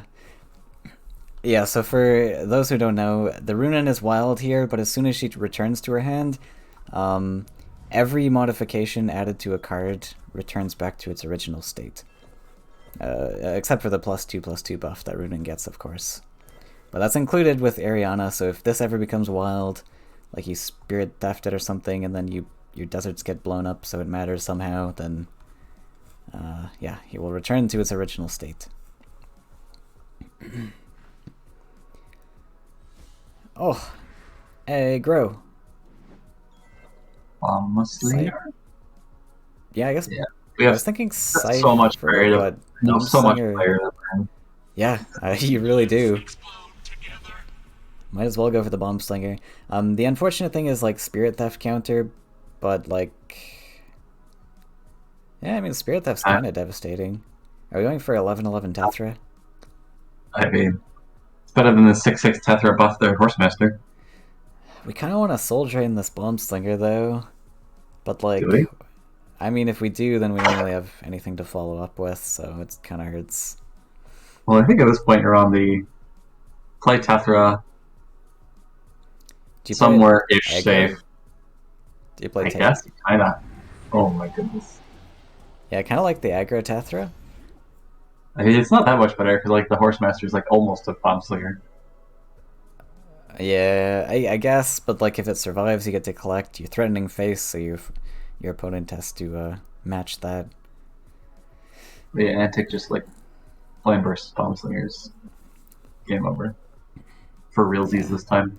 For realsies this time, there's no coming back from this. Guaranteed. I know Stinky top decks the one of Doomsday and somehow turns it around. Doomsday into Radiance. Yeah.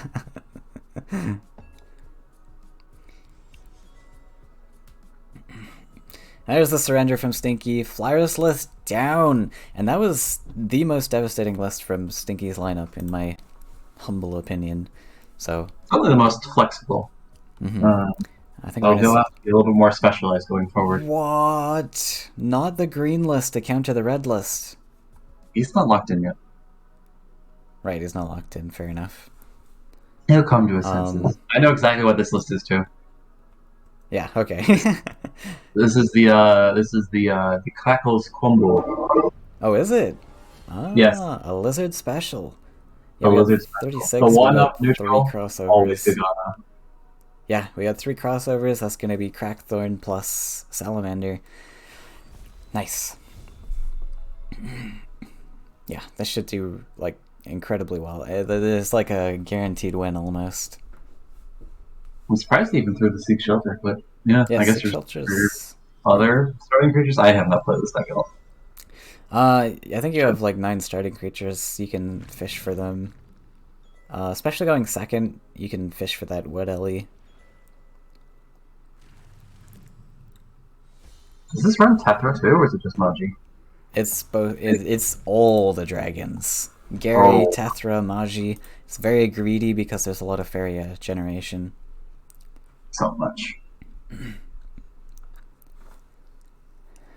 So we'll see if Antic catches on to what this is. He needs to go, like, he needs to put on the gas.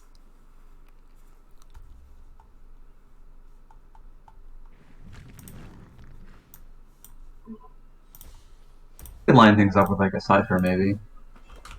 That's kind of like your hope.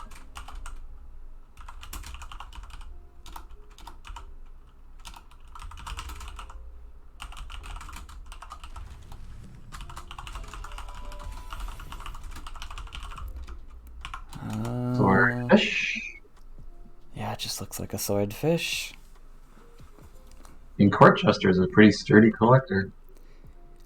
He is sturdy, and all the action's happening on right side, so it's an option, but I don't think you want the Fine gesture buff Magigata.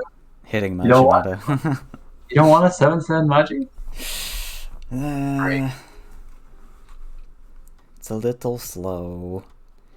And Details. the only way that Stinky loses this matchup is by speed, Being by too Antic being fast, which is not going to happen. He's going slow.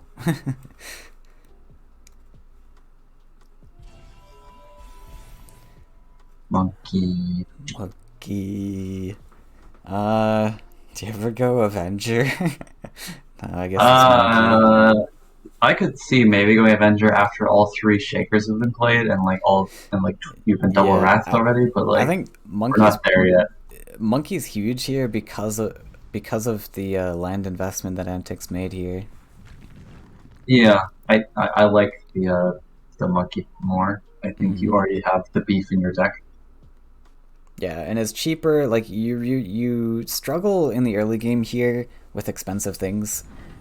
So I really just like the monkey. Like, what is the monkey? The monkey is going to be it's an 0-2 to start with. It's going to be a 4-6 compared to the Wild Avengers 5-5 to start with. Like, you're spending a lot more on the Avenger to get not that many more stats. Even Exactly. that's Yeah. like even after you have to get shaken a few times. So the Avenger is planning for way in the future, which I don't know if you're quite there yet. Yeah. Yeah, and like I said, we need to win the early game here, not the late game. You auto win the late game, so your concern is in the early game here as Stinky. But Antic, by going sideways, he's really helping out that win condition for Stinky, I think. Switching gears a little bit, going forwards. I think that neutral's going to hurt him a little bit, but we have come to our senses. We're going aggro. Oh yeah, the neutral in the wrong direction. Like imagine if this shaker was on the well. Yeah. Wouldn't have to construct more lands. You'd be one step closer to face, threatening the forest. All the good things. All of them. But hey, we got one Avenger buff. How about that? We did it.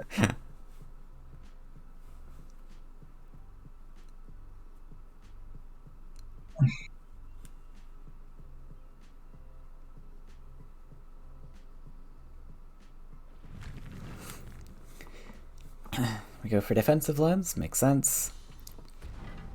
Really nice though that we have this Avenger into the Ground Shaker, so we can clean up this Ground Shaker. Yeah, with our own shaker. Yeah. Lots of shaking to be done.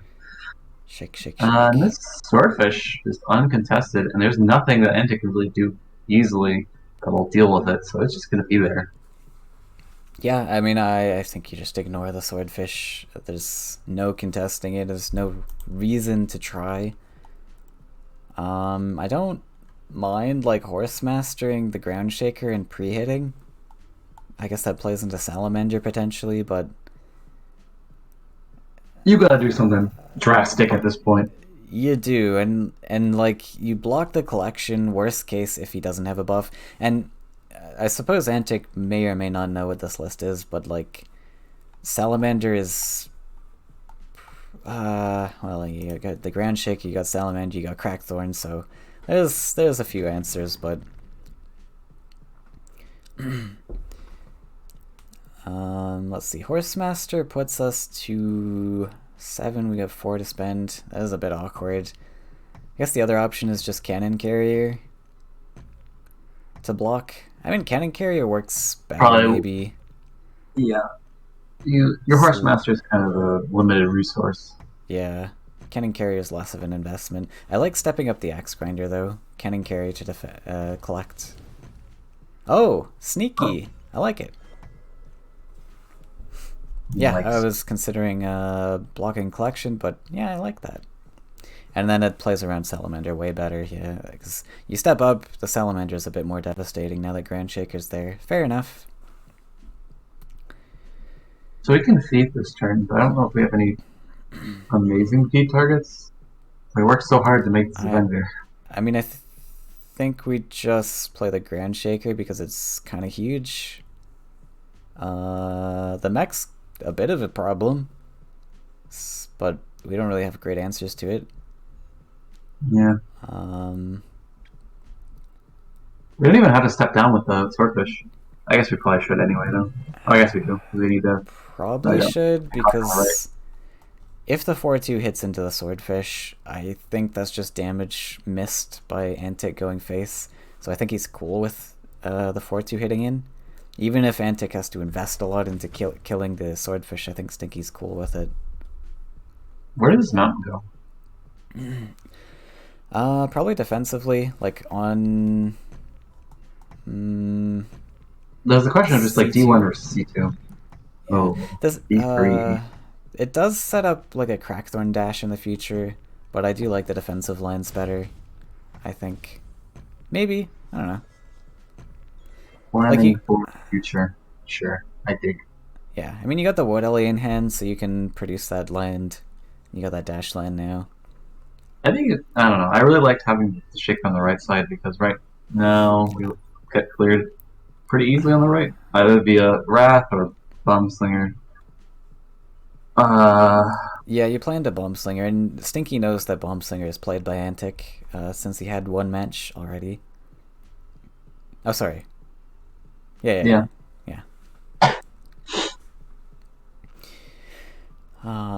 So yeah, I mean, it's a little sad because the Ground Shaker's not really doing a lot on this side. Like, I guess you're contesting the little mech. I guess that's something. Because you don't have answers in hand to the mech, so yeah, fair enough. I guess it is accomplishing something. Now as Antic, we still need to consider pressure. What if we build a land to sidestep and then Horsemaster? Is that bad? Building lands? Depends on if you think your Bombslinger is going to be relevant in the future. I guess it's not too bad because you have double Horsemaster in hand. Oh, well, yeah, I like the double neutral like this. And then we can sidestep. Yeah, nice. Oh wait, what's happening? We're gonna Bomb Slinger instead to hit face. Yeah, I mean, Bomb Slinger is fine. Because Bomb Slinger is a lot harder to pull off than Horsemaster is, so... I just thought we were going to be able to get to play the Horsemaster on that neutral tile, but maybe this is fine. Oh, right. But then you play into Salamander. But this Ground Shaker, though, pretty huge. Oh my gosh. It's a pretty big Ground Shaker. I guess what a top would have also done something similar.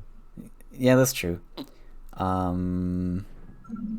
Yeah, like Horsemaster would have reduced the value Ground Shaker got, but we've seen one Ground Shaker and Stinky's only 8 cards in, so it's like less likely. Do we start plus one? Yep. We should. We have this chonky Mahinata. Are we feeding the shaker? No. Oh. Oh, we're feeding the. Oh, okay. Oh, we are feeding the what? We are. I guess yeah. It's not doing anything on the left anymore. Fine. Yeah, I mean, yeah. Now that we've got the Ground Shaker, it's kind of useless. Okay, but we can still Horsemaster back.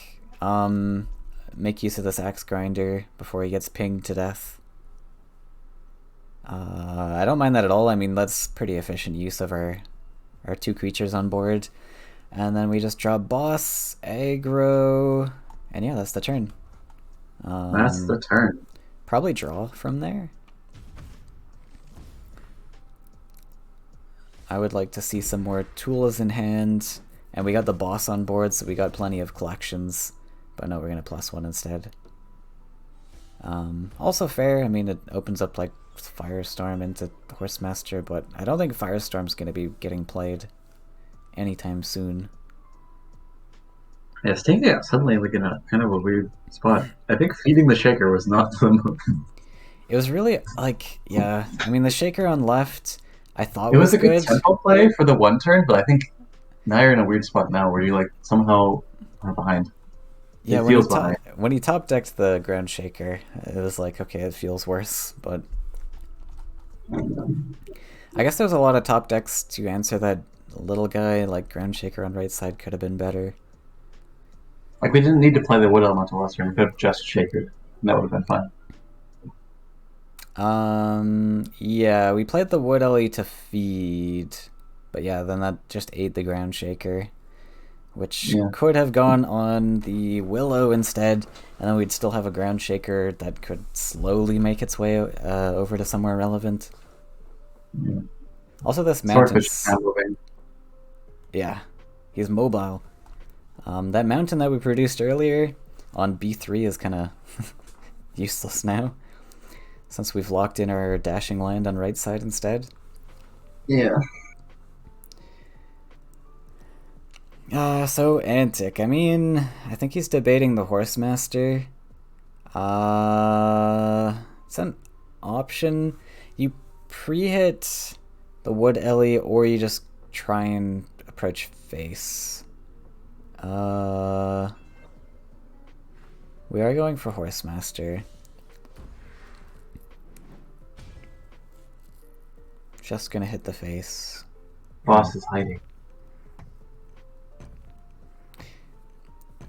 I mean, okay, makes sense. Yeah, we need to hit face anyways. That's our win condition. It's face. Even though we can see in hand I'm that just this worried is being about traded. salamander lines is the big thing here. Mm-hmm. Like your boss gets cleared by salamander, and then you have no aggressive mountains at all. Yeah. I don't know what that line of how is. Like, I kind of liked... Wait, you could have play... Oh, right, you can't play around the salamander too much there. Machinata. Willow feed first. Willow feed first. Okay, fine. Okay, fine.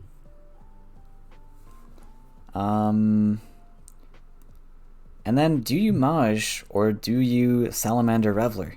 Because you could get an even bigger playoff with Reveler Maj in the future, right? I definitely like Willow Do you feed need first. that though? Like I just Well, like think about the positioning difference here. Of where this 2/4 gets to move.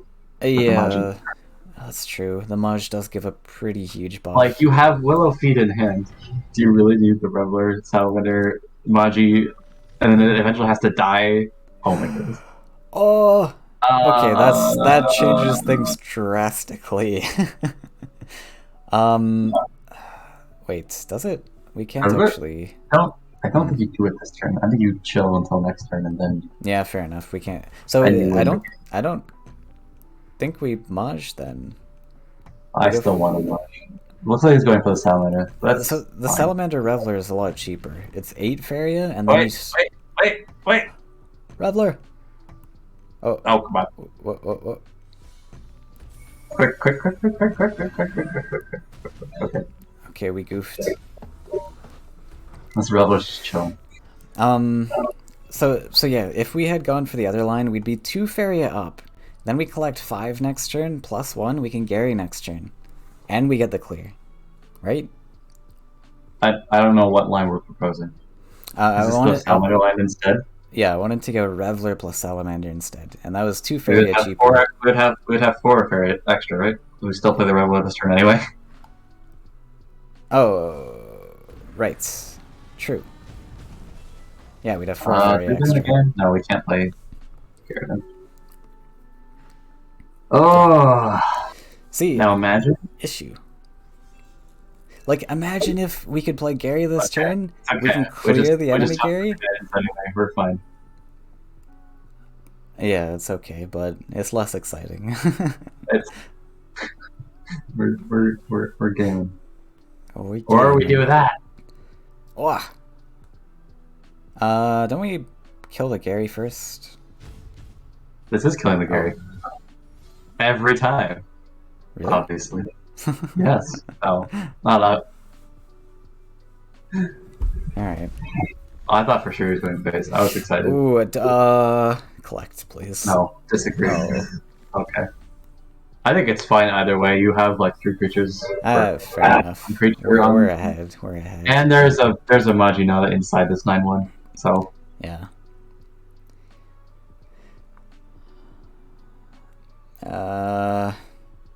Awkward. Draw? I don't know. Bomb Slinger, the 4/4, maybe. Mm-hmm.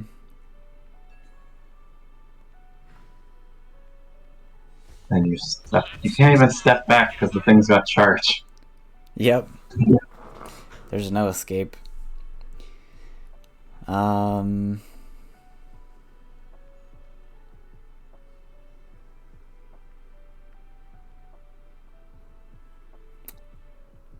do it this way.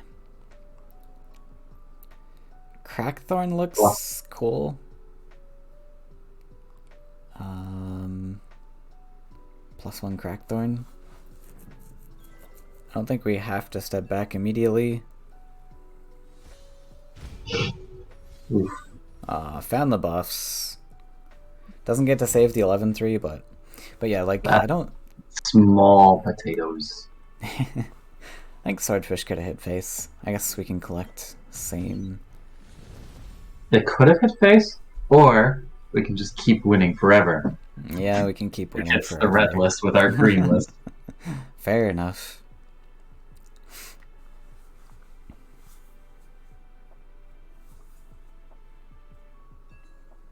Is this game 3 or game 4? Definitely at least game 3. So the Flyers list was picked first, and it lost once. It was Flyers won versus... and lost one. So I think this is game 3. This would make that game 4? Game 1 was the Flyers win. Game 2 was the Flyers loss, and now we're here. Oh, okay. Now we're here. Okay. I'm just doing this because we're at 20 minutes, Antic, 17 for Stinky. Right. Yeah, they've been like long-ish games. Having some longish games, so it's up to Stinky to kind of watch himself. That only really comes up if Antic wins this first match. So Antic first has to win against the Green Knight. Yeah, I think we've got plenty of time. Is this the sound list? I can't remember. It's this Astanu Swarm. We have That'll be 3 interesting. crossover cards. What were they? Oh yeah, the Mantas. Manta. Yeah, I think the Astanu list might be favored. Kind of depends though, because if you swarm a lot, you're getting Ground Shaker valued. It will depend on how hard Stinky plays into the Reveler Maginata Phantasm line. Ah, yes. That's one pivot point. Simply Astanu is like Sanu really can do some huge. things. Oh, we got Gigana in the opener. That means we get to not build 3 entire lands this game. Yes. This deck I showcased in my one of my card review videos, my Gigana card review video. Oh, the latest one. Wow, it's been such a long time ago, I guess now. I need to get on more of those. But what was I gonna say? Yeah, this list has like 8 lands. It's got an 8 total land count, but the Gigana can reduce that to 6. Got the Water Alley opener. Ooh. Double Water Alley. You Water love. Alley. Yeah, we could see some aggression here. A top deck to stay in the future. Medium aggression. I don't know. This hand is not aggressive, minus the Aurora. I think Aurora's pretty aggressive. Not I with mean, 3/3. Well, we got the Battletoads, but I guess we're not Not on playing the board. So it's like 2. But with Stinky's hand, he's got time. Yeah. Double neutral. You are Oh. tiny. Ugh. This okay. Oh. I take it back. You can be aggressive. I'm wrong. Antic, I'm wrong. No. Antic really likes these double neutrals, and I get the idea. He does like the preemptive double neutral to the right, and then leaves it hanging for the whole yeah, game. so this is absolutely fine in certain matchups, but in this matchup, when you get a 6-land deck, you need to be going like, well, you just need to be going for special lands. It doesn't necessarily have to be aggro, but you need to be going for special lands. Because going double neutrals, the idea with double neutrals is that you're getting more collections. And more collection, like, you need more lands, not more collections in this The matchup. whole benefit of your water elementals is that you get to draw earlier. and then you're nullifying that with the double ends. Exactly, yeah. Like, water lilies help you get to 6 lands, like, instantly. But the double neutrals, yeah, definitely just delete that option entirely. But it's not going to be a huge detriment, hopefully. Stinky's hand. Because, yeah, Stinky's hand's looking I kind mean, of that's starting gross. to get the Willow. That's not that bad, actually. Well, also, we get a creature from the Gagana, so, like, yeah, we're not that bad. I'm scared to play it this turn. Yeah, I don't know if we want to play it this turn, but, like, we have playable things in hand. Oh, maybe We we're have Salamandering options. this turn. Is that true? Is that the case? I don't think so. Yeah, I don't think so. Maybe? I don't There think was so. like I think we no can in wait. range of Salamander. Maybe. I also think we want to wait till next turn when we can feed Yes. the... So I like just building a land and then stepping back the Willow. Build a defensive land on... Do you even care if he goes to like clear your Willow? Deal 3 damage to it? Well, you want to get feed on it, right? Ideally, maybe? I guess you're thinking about like salamander value, but I think you want to keep your salamander Yeah, lane well, open. it also forces another double hand. Hmm. That's true. Hey, we found the Astanu. Okay. I am liking Antics odds because of that top deck. Even Yes. though Stinky's got like a lot going for him, I think he's honestly got a beautiful hand here. That Astanu is going to do a lot. Although the Astanu has to die off. And I know that. We just hit phase 4 times. I suppose so. Yeah, and we get to play it here. So nice. So double neutral. Paid. More frogs. I guess paid off. I don't know. Yeah, more frogs. More Just frogs. all the Yeah. Astanu places. The double land worked out. Wait, we're not playing frogs yet. Okay. I mean, look at Rebel. I guess if you play, yeah, I don't know, just play the frogs. Okay, we have a Reveler here. This has got to be the turn. He built that mountain specifically for the Salamander to come out. And I think if we play it right, where we don't give like Astanu targets, like 5 attack targets to the Astanu, I think we can play it out. Okay. Yeah, I have no idea how to even approach this turn. It's So rough. I am. Yeah, it's There's rough. like a Gauntlet you have to fit somewhere. There's Salamander. There's feeds. I think that yeah. I'm not. I have not played this deck. I would like to protect the Gagana. He's going very aggro. I wanted to play more things. I thought that's what the mountain setup was for. We might be playing more things. We're making like one of those like clustery things. Hmm. Are you protecting the Salamander? Maybe. This is a really small salamander. Oh, what? Okay, we're not That killing helps this a turn. lot. No. You cluster this. You keep the Willow. Quick. Stinky, please. Stinky plus. Right. Oh no. No, you can never try this. Oh, actually, monkey, quick. Ooh, monkey! Monkey. Monkey! Yes! Yeah, he did to think about that turn a bit quicker. But that's a big monkey. That is a big monkey. Unfortunately, now you've provided a 5 attack target for the Astanu. 2 of them, even. 2 of them. So that's really unfortunate. Imagine if Battletoads were played last turn. Imagine all the Astanoing we could do. Imagine all of the Astanoing we could do them. Instead, now we have to do only a moderate amount of Astanoing. Sad. You can still, like, if you double land Aurora, clear the Salamander, you can keep the party going. I don't think you do, though. No, I think we want to clear the Gagana. Yeah, you just Aurora clear that directly then. Godspeed, friends. Okay, I don't know what's going on. I liked clearing the Reveler there, though. Yeah, I liked Astana into Reveler, and then Aurora on Toad to clear. Because now we gotta build lands to clear the Gigana. I guess we're not clearing Gigana. Gigana's not being cleared. No. Oh, we're going face? This is... Wait. We're not going face. Okay, I think it is important to kill the Reveler this turn. I agree, but we could have killed it with the Astanu instead. Yeah. These frogs. Frog. Yeah. Actually, frogs are mildly a liability, depending on how many Gyarados we find. True.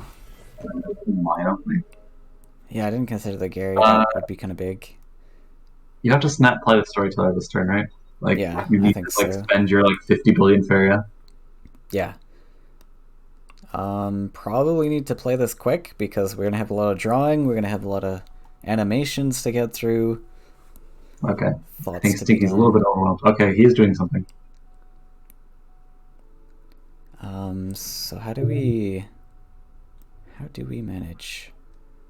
You really need to see what's in the next two draws. Like, you're playing the Storyteller this turn. You have to. Mm-hmm. We want to line it up in a space where it can be salamandered also. So this makes sense. I guess that's handy, yeah.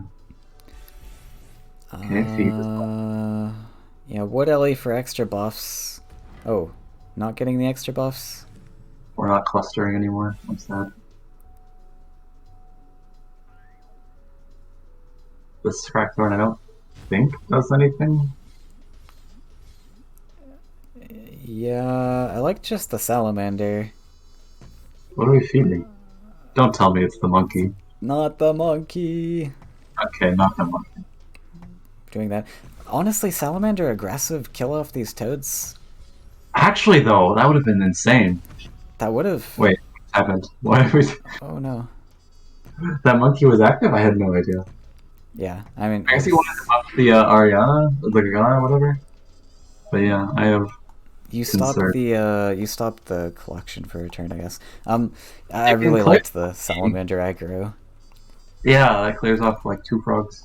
Big deal. Yeah, and like this salamander, like all you're doing is feeding more stats to the monkey, which doesn't matter when Astanu's on board. The Gigana's already. I mean, I guess if you're worried about Astanu. I know about Medallion, but that was never happening. Can you full clear? No. I think we come down and hit the bird ship first. No. Oh, we should have done that before the Fagora was played, though. Probably. Or maybe we just value trade. We could have value traded and then killed the Gigana with the 6-2, but we're not doing that. Oh. Hey, go back, kill the 4-4. I don't think you killed it at this point. Yeah, that was a real, like, lucky pull. Like, if it hit the Fagoro, your train stops. Yeah. It's not the end of the world, but... Likely, but yeah. Definitely could have waited. Go back, clear the 4-4, swarm more... Oh my god, you brave, brave soul. He found it. Quick. Yeah, merchant. Yeah. Map dealer. Map. Alright, it worked out. But it did. Playing with RNG gods here, I think it's... I mean, it's nice. It's pretty good here, the shaking. Yeah. I don't know where you play it. I guess it doesn't really matter. You don't have many options. Play the up spot. I think the up spot. You can test that collection. Yeah, Grand Shaker's great here. Just clears 2 creatures, even though he gets buffed. But what happened? I think he just did not execute the combo wombo turn. Mm-hmm.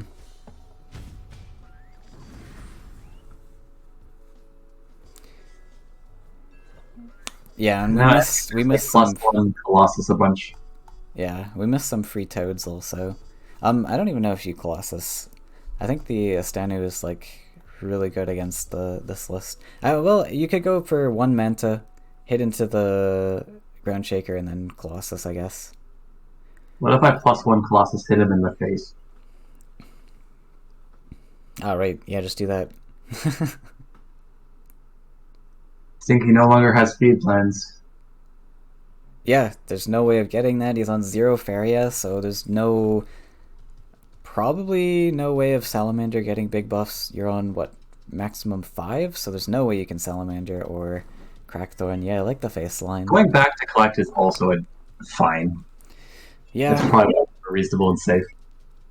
Yeah. I really want to get a Colossus out this turn though. Colossus makes sense because your Istaniu's not in any threat of dying, so you're not worried about the Colossus transforming, and it's a huge amount of pressure. Yeah.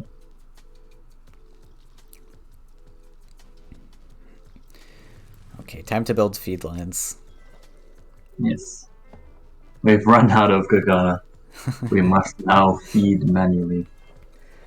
Also, now no creature is reachable by Asanu. Inconvenient. Yeah.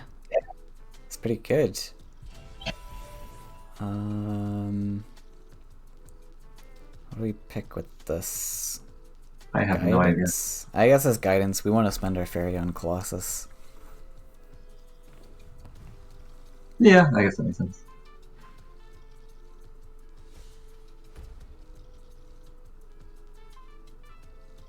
No. Oh. Yeah, not a fan of that, but I mean, I guess it doesn't matter too much. So much Faeria, you get like Garrett.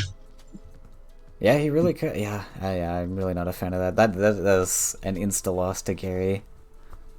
Not instantly, but like close. Like your call still keeps the Astana seed going, but it is unnecessarily risky to put the Astana right in range of the Ground Shaker. Like, yeah, that's true. You could have put it in other places that weren't there. Yeah. And could still reach face because it has charge 3. Yeah, yeah. Playing in range. Could Magi? No, you're one land short of Magi feed. I kind of like Tethra. Just because Magi's more of a mobility tool later. Yeah. But, well, that's why it was Magi feed. Because it's like on the Salamander. Although it's not actually that efficient. Yeah, you don't really get many stats that way. I don't like playing this in range. That doesn't make much sense. I mean, what was wrong with just the collection spot there?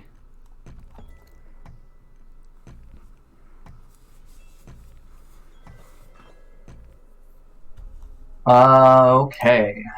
We could +1 drain buff the value trade Colossus move things.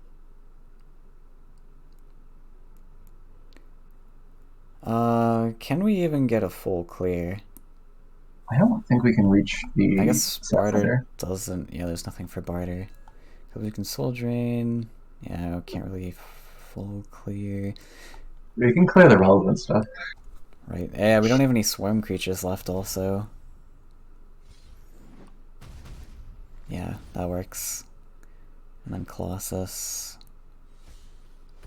Yeah, nice. I like it. Clean. Very clean. Seek plus feed might save you. You would have to get a 3 cost. You would have to get exactly Willow. Yeah, but I mean you're desperate here. I don't think anything else saves you. Like if you Ground Shaker, you're kind of just delaying the inevitable. Yeah. I kind of like just rip the Seek and hope for that Willow. But nope, we're not gonna. Ooh. He still has one more deck. Right. Yeah. And that was yeah, I mean Antic had some lucky hits earlier in the match, I guess, so it's coming back to bite him. Yeah, okay, fair enough. Yeah, Antic doesn't have enough here to you can do. You really want to draw like an actual. Like, are you afraid of anything from Stinky clearing your die? So you trade the you want to the sound of 7/3. You barter into it buff, and then you value trade the shaker. Like obviously, yes, you also draw, but I think like the current force hit's not awful. Mm-hmm. Oh yeah, I think You can Antic's got poke great. there and then keep a 7/2 stunner on the board. Yeah. And right, we only have guidance and seek to draw from, so just repetitively don't get that one. Oh, More creatures. Oh wait. Oh okay, that's the word. I guess he really It's wants like a creature. almost Defender! swarm creature. The first time we ever see Defender. Um, so hit the 7/3 first. And then just hit face. You could clear the Ground Shaker. I don't mind just hitting face. Oh. Okay. We are not confident enough. Yeah, Yeah, I think Antic's starting to miss his window. Like he had a window where it's like he still he is had in the two window where he's windows, like right? way ahead. Yeah. What? Like he had two windows, right? He still had to. He just has to start hitting face at some point because Mm, Stinky has more beef in the deck total. Like yeah. even if like you turn all of your little units into the Stanus, that's not enough. You have to hit Yeah. him in the face with them, like over and over again. Yeah, and I think this might be like where experience shines, where like I understand because I've been in that mindset like way in the past where I'm like, oh, I need to keep my board presence and keep defending because I don't want to feel like I don't have anything. But yeah, this is a great opportunity to just be hitting face. You want to close this game out. Goes for What happened? Grove. What? Oh, the Colossus became an Estanu, right? Okay. The first Mm. Colossus was like unnecessarily in trade range.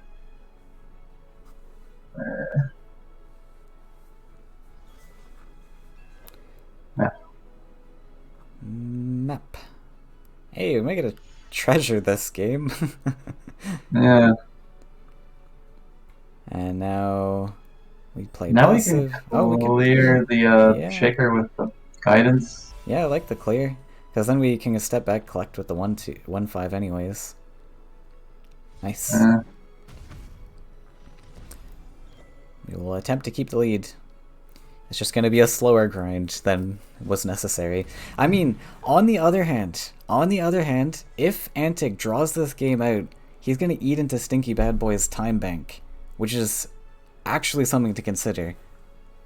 Although Stinky still at this point has a full game of time for next game if he like finishes in the next like minute or so. Like Well, currently, just but like 8 yeah, minutes. I mean, this game is like, I don't want to say far from over. It's like quite a bit, but No, Stinky. What is this Willow? what is Oh, Willow you're feed? Yeah, okay. I was excellent. confused. I heard that beat. Yeah, we didn't feed earlier in the game.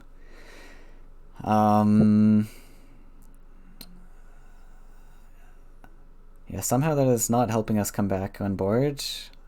That's sad. We're gonna pass. Do you ever hold back the 7/7 to draw out time? Right? I mean, that's what I'm saying. I think that's what he's doing too. Wow, is Antic just like big braining us all?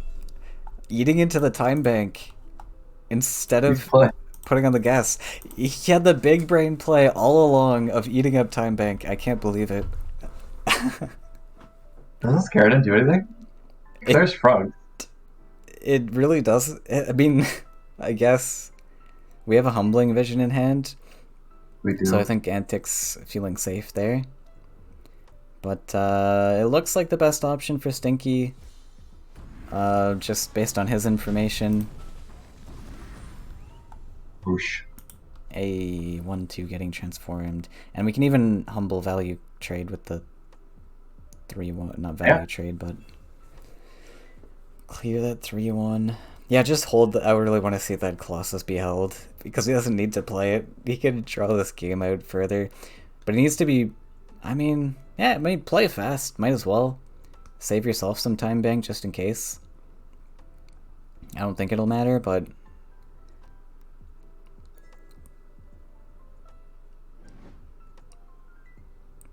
Phantasm. Oh wow.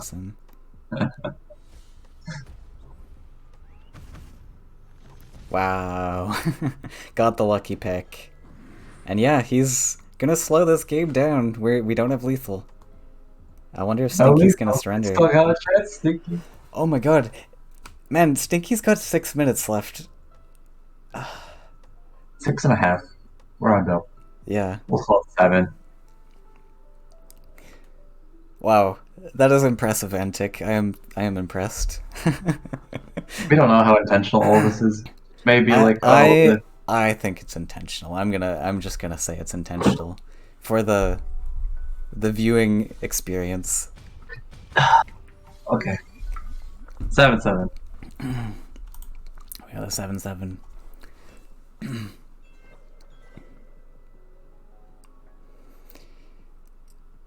Are we gonna draw this out further? We still have a treasure map somewhere. Yeah, here it is. Here's the boy.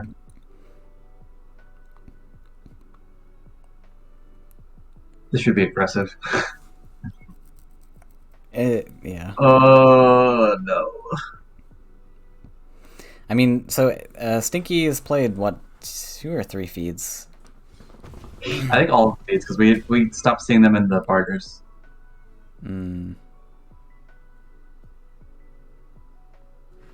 Stinky not surrendering. I'm concerned.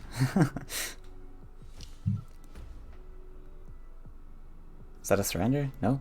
He's gonna keep playing for it, and I don't see a win. Oh my. Stinky really... Wait, stop. Oh. Wait. Okay. There it is. Alright. Well, Antic not only winning that game, but winning so much time bank. Wow. What an insane match that was. Yeah.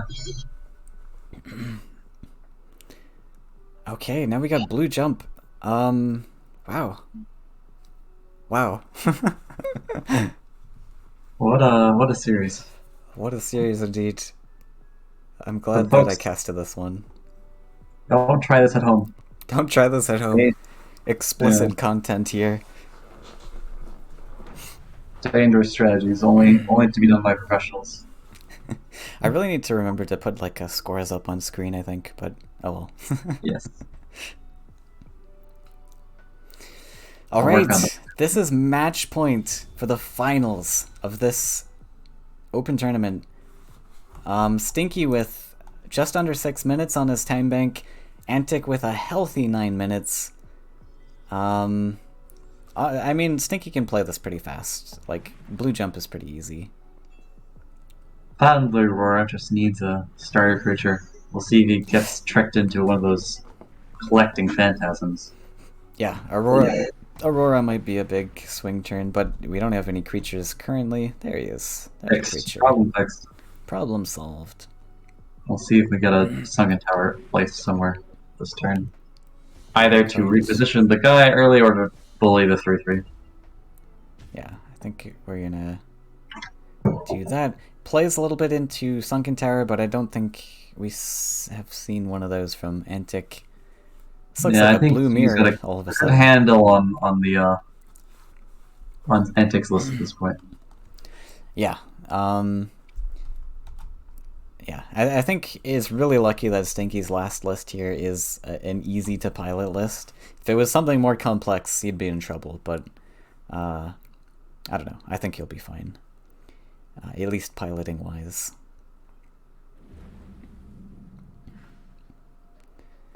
But we got the double water at least started once again.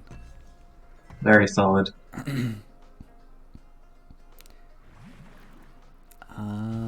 We could have gone for double neutral here. And then no, you don't have it would have to be into Aurora. I guess pre-Aurora works. Would you like some tea? Yeah, double land Aurora doesn't work because you don't have free lands. Right, yeah.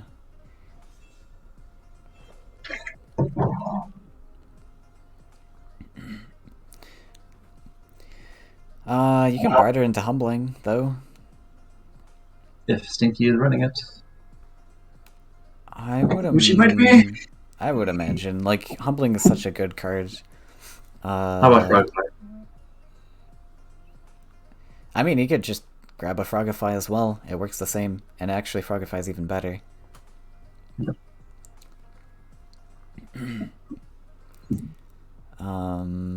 You do have to invest the desert now to play the barter, but that's fine. I think that's what he's going for. It's pretty likely you find something.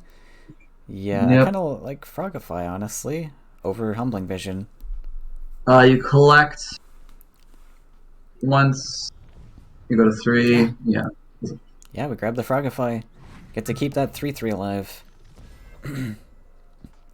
That 1/1 gets to trade, but I mean, you get an extra 1/1 for that 1 extra Faeria you spent on the Frogify. So I like it. Yeah. We might see Phantasm, but I think I prefer just Mystic Beast, probably. I like the Phantasm if you play it left. Play it left. Yeah, you play the 4th Blake on like C2, and you play with Phantasm there. Right. Unless you want to get aggressive here. Hmm. From how passive Antic was last game, maybe you just want to like start hitting him in the face with Phantasms. Fair. You know his playstyle. You got the Mystic Beast to follow up, so Yeah. maybe it'll work. Although we might see like 4 2/2s get played this turn. Well, Battletoads is awkward because... Oh, right. Yeah, you just... you step off onto the lake, but you step off the lake. Yeah. Probably just all the 2/2s. Yeah, I like to... Oh... Okay, Ooh, now is not the time to race Antic. Back to defense. I think, at least. I think you just step back, collect, dump all those 2/2s. I guess he wants to... Antic is in a much better position to just kind of go back and collect. This 3/3 is not well situated. This hand, especially, is just not well situated to rushing. I mean, we've got Phantasm to attempt to rush, so maybe. Yeah, you could make it work if you really needed to, but I don't think it's worthwhile here. You have to play this like Manta on the aggressive well. Also, that 2/2, the 2/2s want it to be on both wells, because we want one to hit into the 5/2, right? I guess the 5/2 just hides. Yeah, it's hard to bully the 5/2 without the 5/5 getting involved. Fair enough. I just like having... you'd love to see the follow-up Colossus. Although we're just 1 shy. The other thing is, Antic won all of this time bank from Stinky, and now if you go for a speedy line, that suddenly that time bank you gain is meaningless. Like if you slow play, then you're playing towards that time bank game. Gonna go for Mystic Beast instead of Colossus. It plays around Humbling Vision, I guess. 5/2 into the range of the 2/2. I don't know why. I guess like if this 2/2 wants to go collect, the 5/2 then threatens to go face, but the 5/5 could just shuffle over. I don't know what we're preventing. See, like, man, imagine if the 2/2 was on the well though. Like, you could have just had 1 extra collection for no detriment. But yep. I don't know. So it's just Antic's got 2-turn lethal. What if we Phantasm defensively? Antic is facing a 2-turn lethal. Yeah. But now has his own turn 2 lethal setup. Yeah, I guess you had to use the claw. You go down to 12, you'll have to Phantasm. You can't Phantasm because you don't have lands or Faeria. Also, you don't have Phantasm in hand, so you're not Antic. Yeah, I guess the issue with the Phantasm defensive is you don't set up a 2-turn lethal, because you only had 8 damage, yes, on 17 life, so 8 plus 8 is 16. Not quite enough. Ooh, nailed it. Good job, Stinky. Well played. You will not Best survive. in the game. Does Antic have any other? You could just barter into another Frogify. Is that enough? Antic's gonna go down to 6. Oh, you can find your man too. okay. You're too kind, Faeria. Too kind. Ooh. Yeah, we're on 5, 6, 7. Yeah, 5 damage is gonna be hard to make up.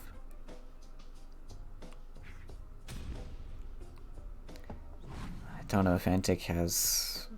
Non-zero Faeria, no. You would need to have like +1 Soul Pact Phantasm for lethal. Yeah. Oh, man. Yeah. Cool. Or Aurora. Didn't we have... Oh, no. No, that was Stinky that's had only it. 4 damage. Stinky had the Aurora? Yeah. But Antic had the Right. Aurora... You need like No, Aurora. Aurora...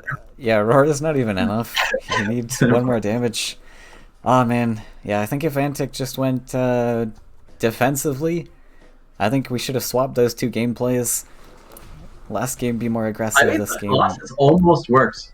Like if Stinky didn't find the frog by that turn. Yeah. But I mean, like Humbling Vision, Frogify, the command also works. Command works. There's a lot of options.